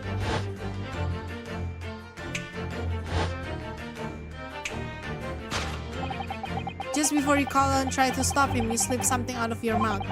That something is the key now in your hands, no doubt the key to the chest. You're so clever, you know? Now it becomes clear. Thanks to Mr. Sholmes' graphic demonstration, you can well imagine what happened here. But... Professor Mikotoba also opened that metal chest only to be punched into the air. And land sprawled on the seat. But wait, that doesn't explain all the facts. What about the stylish scarf? And the cup of tea above all? And why would we be wearing Kazuma-sama's mask? Well, for those curious details, I can think of only one explanation. Clearly, an unbelievable miracle took place in this room. Isn't that right, Iris? Consider how the room was arranged before this whole painful experience took place.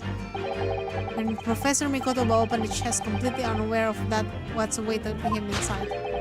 The mask was flung into the air just as he was, and only to land neatly on his face and when he fell back down. And the teacup journeys through the air and when it caught on the unconscious professor's fingers.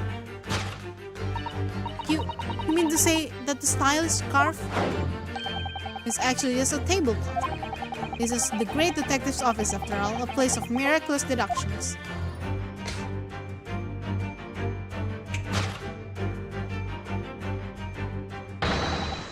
Would you expect anything else? Anything less? Yes, you're right. It happened exactly as you said. Brilliant, Bruno. Thus concludes Ryunosuke Naruhodo's great deduction of this Chief puzzle. That's cute.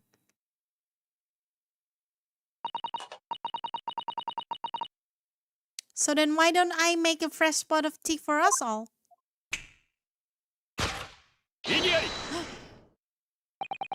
An admirable performance, Mr. Naruhodo. But in the final act of the show there, you rather miss everything of importance. Mr. Sholmes! And you would cast your mind back in my earlier deduction? Iris, clearly you're hiding a great secret. She is, from the look of her face. Mr. Sholmes must be right. Whatever the great secret is, that the cat isn't out of the bag yet. So I put it to you again. You were attempting to abscond with that coffee cup. With the coffee cup. It really is a shame about Mr. Sholmes' caught. It must have been a smash when the professor took my kotoba open the chest. Oh dear, so many things seems to have been broken here. But now that the deduction have been taken a different direction, Iris doesn't seem to be trying to hide the broken cup anymore. In other words, her great secret is something else. Let's put our observational skills to work here one final time then.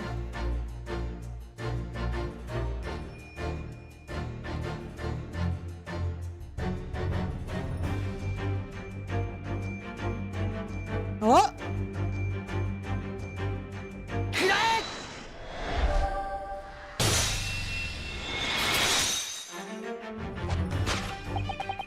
You were attempting to abscond with the case file.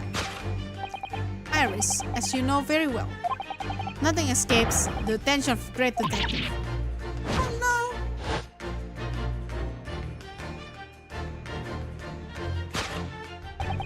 We visited Scotland Yard's autopsy laboratory earlier today, and Dr. Gore informed us that the autopsy report of Clint Van Zix had gone missing. Clint Van Zix? Yes, I do seems to recall.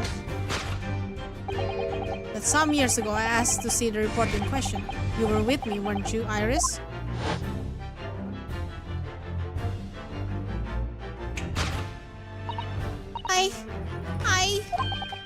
You mean it was you, Iris? So those papers you have there are... I'm sorry.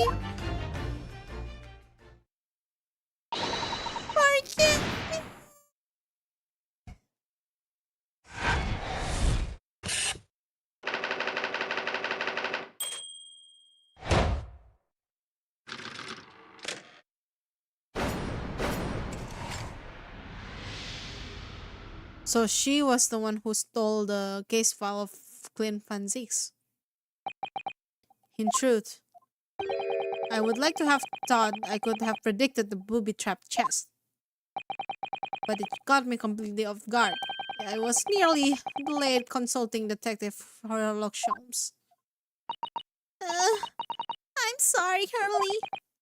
So you mean this autopsy report really is? Yes, I took it from the lab, even though I knew it was very important. Was there something in it that troubled you, Iris? Not exactly something that troubled me. Something I'd been looking for. When I saw the report, when I saw the writing in it, I knew it was Daddy's. The writing? Your father's writing? What do you mean? What do you really mean? Iris? It must be something that's hard for her to talk about. Forgive me for interrupting, my dear fellows. Mr. Sholmes, what is it? I feel as though the pure unconscious gentleman on the seat has been somewhat forgotten. Perhaps we should find our guest somewhere more peaceful to rest? Mr. Naruhodo, yes? Would you be so be kind as to lend him your bed? We must do our very best to make him comfortable, I feel. Oh yes, of course. I'll help you carry him up. So will I. No, I can manage alone. Thank you. You have tea to enjoy. We wouldn't want Iris Bird to steal. Because there's no better way to make the professors comfortable than dragging him upstairs like a trunk.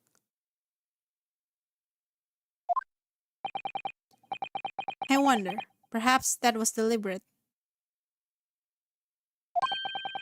Maybe Mr. Sholmes is making himself scarce to give Iris the chance to talk more freely.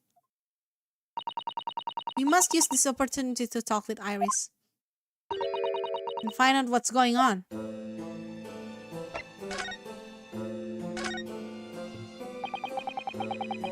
Would you like to tell us about it, Iris, about your father? I'm sure I told you before, didn't I?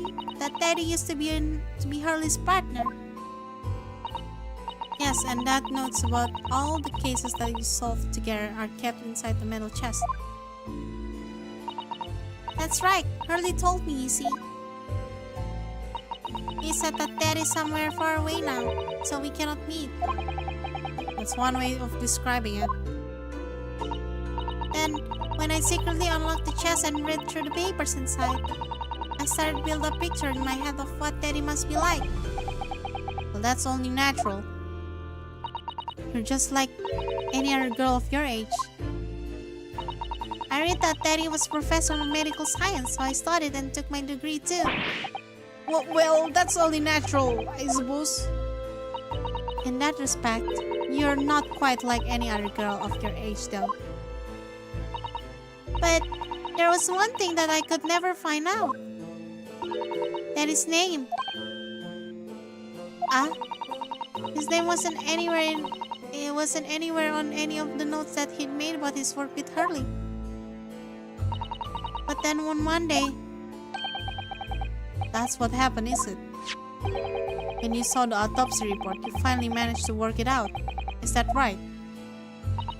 Yes. So it was the handwriting in the report that caught her eye. When I saw the writing in the report, I could hardly believe it.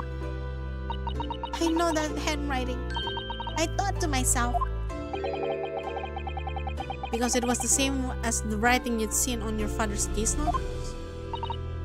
Exactly. I was desperate to compare the two properly. I needed to see them side by side. I asked the doctor in the laboratory, but I was told I couldn't take the report away. And even worse, I was told that was the first and last time we'd be allowed even to look at it here. So you decided to steal it. When I compared the autopsy report with the case notes I had here, there was no doubt. The handwriting was exactly the same. It was Daddy's. And the signature of the coroner at the bottom of the autopsy report read Dr. John H. Wilson. So that's how I finally found out.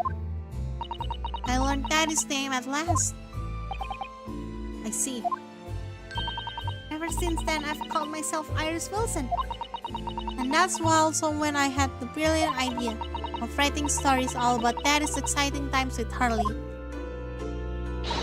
I decided there and then I'd write the adventures of Sherlock Holmes.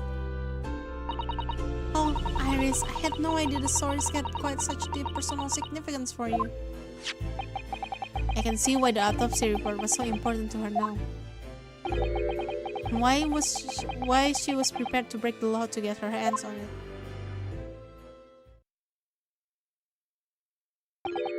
I must apologize, Iris. This is really all my fault. Really? I made a promise, you see, that until the time was right, I'd keep the details about your father's secret. No, I've been very naughty. I'll take the autopsy report back to Dr. Gorey and apologize, I promise. Yes, we'll go together, I think. Then let me look after it for you until we get there.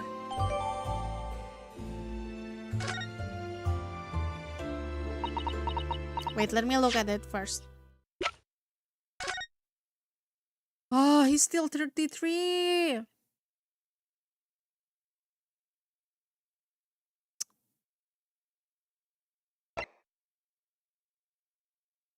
Single stab wound to the heart, other superficial external wounds indicative of the duel. Duel? Recent scarlet ink stains visible on the little ring fingers on right hand, but no document was found. Vital evidence covered on this credit to Dr. Actually. No internal trauma noted anywhere in the body. What the heck? I must go and water my herbs, I think. I'll see you all later. Poor Iris, she must be feeling awful. I know Mr. Sholmes is here for her, but still.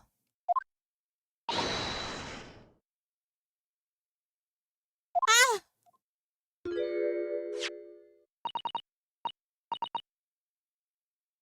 What? How?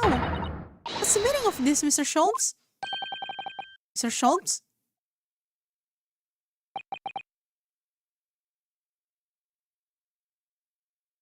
Oh dear me. So, you've noticed, I see.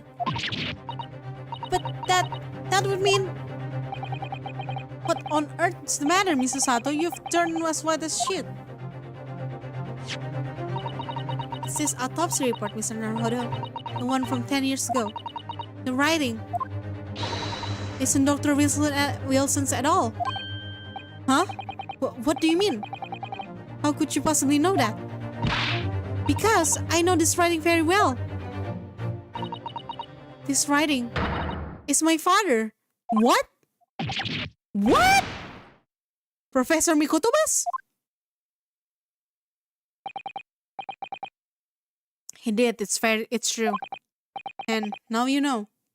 My dear fellows. No, I don't know anything. Yeah, what the heck? I don't know anything. What does all this mean, Mr. Sholmes? Because the idea that's slowly forming in my mind, it's just too extraordinary to believe. Please, you have to explain. Oh, oops, not this one. Converse. So his partner all along is actually Mr. Mikotoba. So this autopsy report was actually penned by Professor Mikotoba then? That makes no sense. It's not possible, surely. Not possible, my dear fellow. Pray take a deep breath and think again. Yes, you're right. In some ways, it actually makes a great deal of sense. It does? 10 years ago is when father returned to Japan after his extended study tour in Britain. And prior to his return, where was Dr. Mikotoba engaged? Of course! He was an assistant in Dr. Wilson's laboratory learning about forensic science.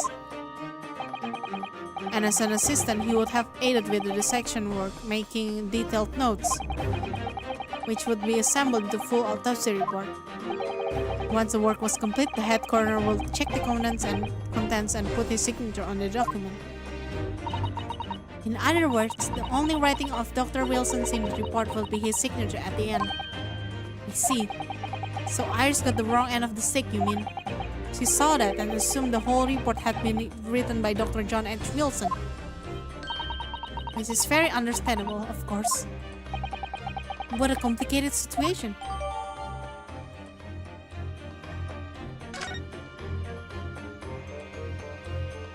So, are you saying that... No, I don't think so. Think about it. Most of what we know about you, Mr. Sholmes, come from the published stories of your exploits. Yes, The Adventures of Sherlock Sholmes, written by Iris. And we really have no way of knowing what's fact and what's fiction. Most troubling for you, my dear fellow, I'm sure.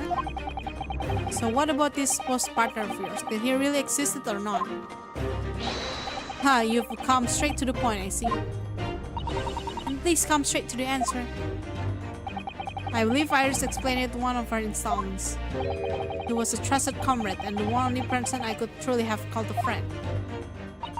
And did this partner of yours truly make a record of all your crazes? Are his notes really stored inside that metal chest? Absolutely, my dear madam. Absolutely.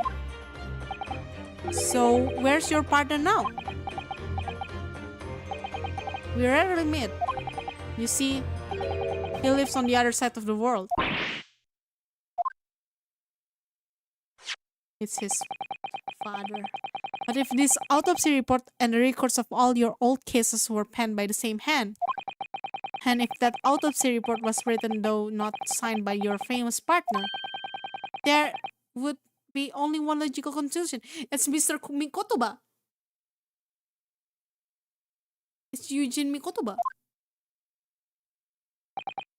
Very impress me. Your partner would have to be Eugene Mikotoba. In other words, Miss Susato's father. Upon my word, Mr. Naruhodo. Yes? You're coming along wonderfully. You have hit upon the method at last. You finally grasp at the art of deduction. You mean to say... Allow me to introduce you to my great friend and partner, Mikotoba. Professor Mikotoba!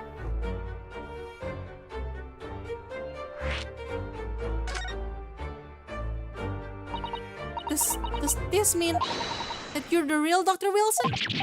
No, my dear. I'm still my old self, Eugene Mikotoba, your father. Of course. This is obviously too much for Susato's undertaking.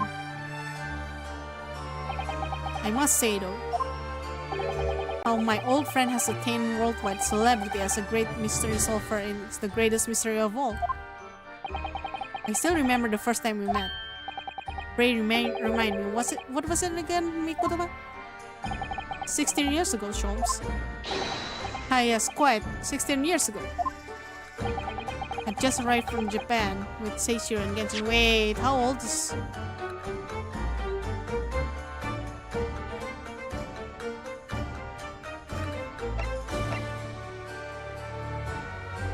How old is... Wait, what is this?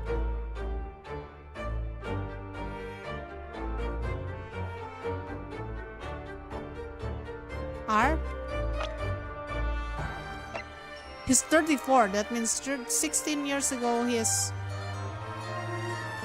16? 18. He's 18 years old.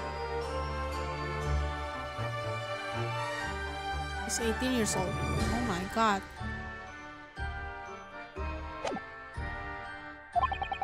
I was in search for a lodging close to the hospital, some comfortable rooms at a reasonable price. But rents are definitely high in that particular area. That's right, so I decided I needed someone to share lodgings with at that expense, and was fortunate enough to be introduced to Sholmes, and who found himself in a similar situation. I was a callow fellow back then, a mere shadow of the great detective you see right before you now. I was working at the hospital chemical laboratory at the time, indulging my curiosity for a little gain. And the situation of our cohabitation led us to pursuing cases together, you see. Hard to believe. It was a mere 6 years. We had a great many adventures. But in the last 6 years of Mikotoba's stay in Britain, that most infamous of cases presented itself. The case with which we have become rather familiar yourself, the Professor killings. After that trial, Seishiro and I were summoned back home. Hardly surprising given the circumstances. So there you have it. And as you know, all the details recorded by my trusty chronicle remain in that metal chest. This is just amazing. Professor Mikotoba really is Mr. Sholmes' famous partner.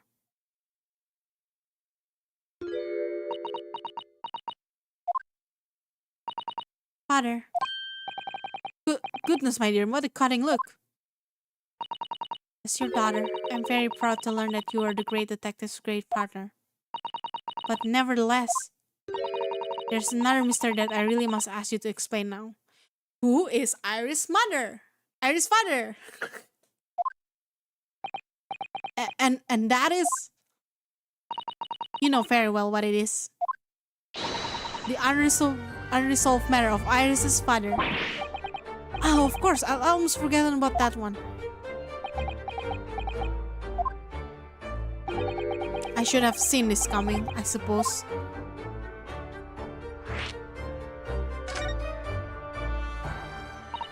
Iris told us that all the notes about the great detective adventures that are in the metal chest were written by her father. Is that correct, Mr. Sholmes? That is indeed what I told the young Iris. But if you're Mr. Sholmes, your Sholmes' father, and you wrote all those case notes, then Iris's father must be you. Ah! On my word, Mrs. Sato. You are coming along wonderfully as well. You two have hit upon the method at last. You finally grasped the art of deduction. What? What you've always told me, father, is that my mother died when I was born 16 years ago. And you left me in grandmother's care whilst you embarked on your study tour of Britain. And I've always accepted that. But all this about Iris. Oh, there it is. Susato-san's ice-cold stare. No, hold on a minute. It was very complicated. I mean, it's really not what you think. And perhaps you'd like to explain what it is? There it is now, the ice from ice cold to red hot just before shit. No, really, you've got wrong of those things. Show up, say something, man.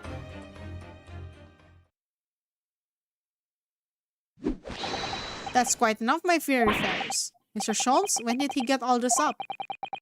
Yes, I don't like to interrupt this exciting exploration of the past. Mikotoba and I have an urgent matter that requires a short excursion. But it's very late, Mr. Sholmes. Where must you go? Why, my dear madam, is that not obvious? My partner and I must pursue our natural enemies. So get your coat, Mikotoba. The game is afoot. But Sholmes, I really must give Susato a full explanation, I think.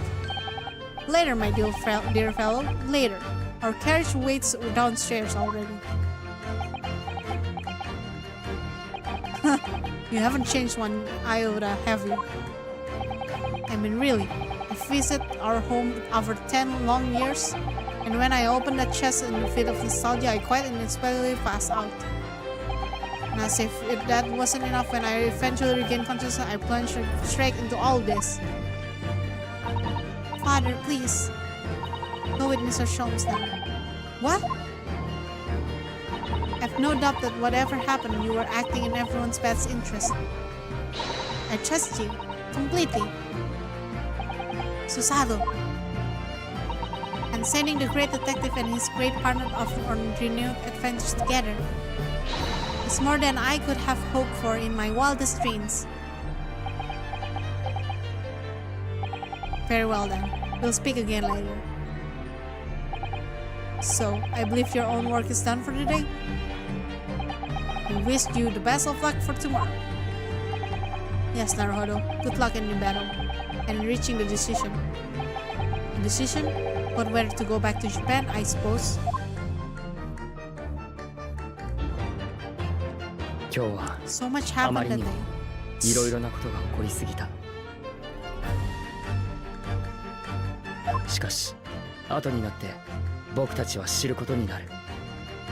その混乱の中にこそ全ての真実を知るために必要な手がかりがあったのだと。そして僕自身が覚悟を決めるためにも、それは必要なことだったのかもしれない。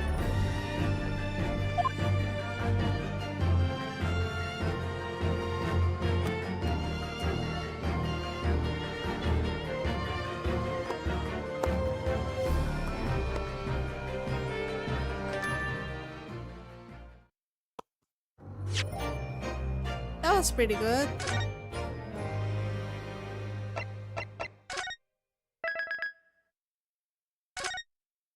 Okay, I'm done.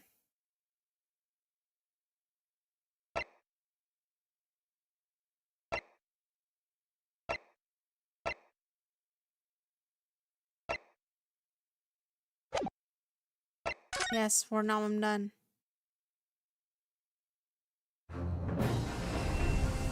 Phew! Ah. Done. It's already 4 o'clock. Oh my god. I haven't slept a wink. It's been 4 hours since I streamed. Gosh. Okay. Bye bye.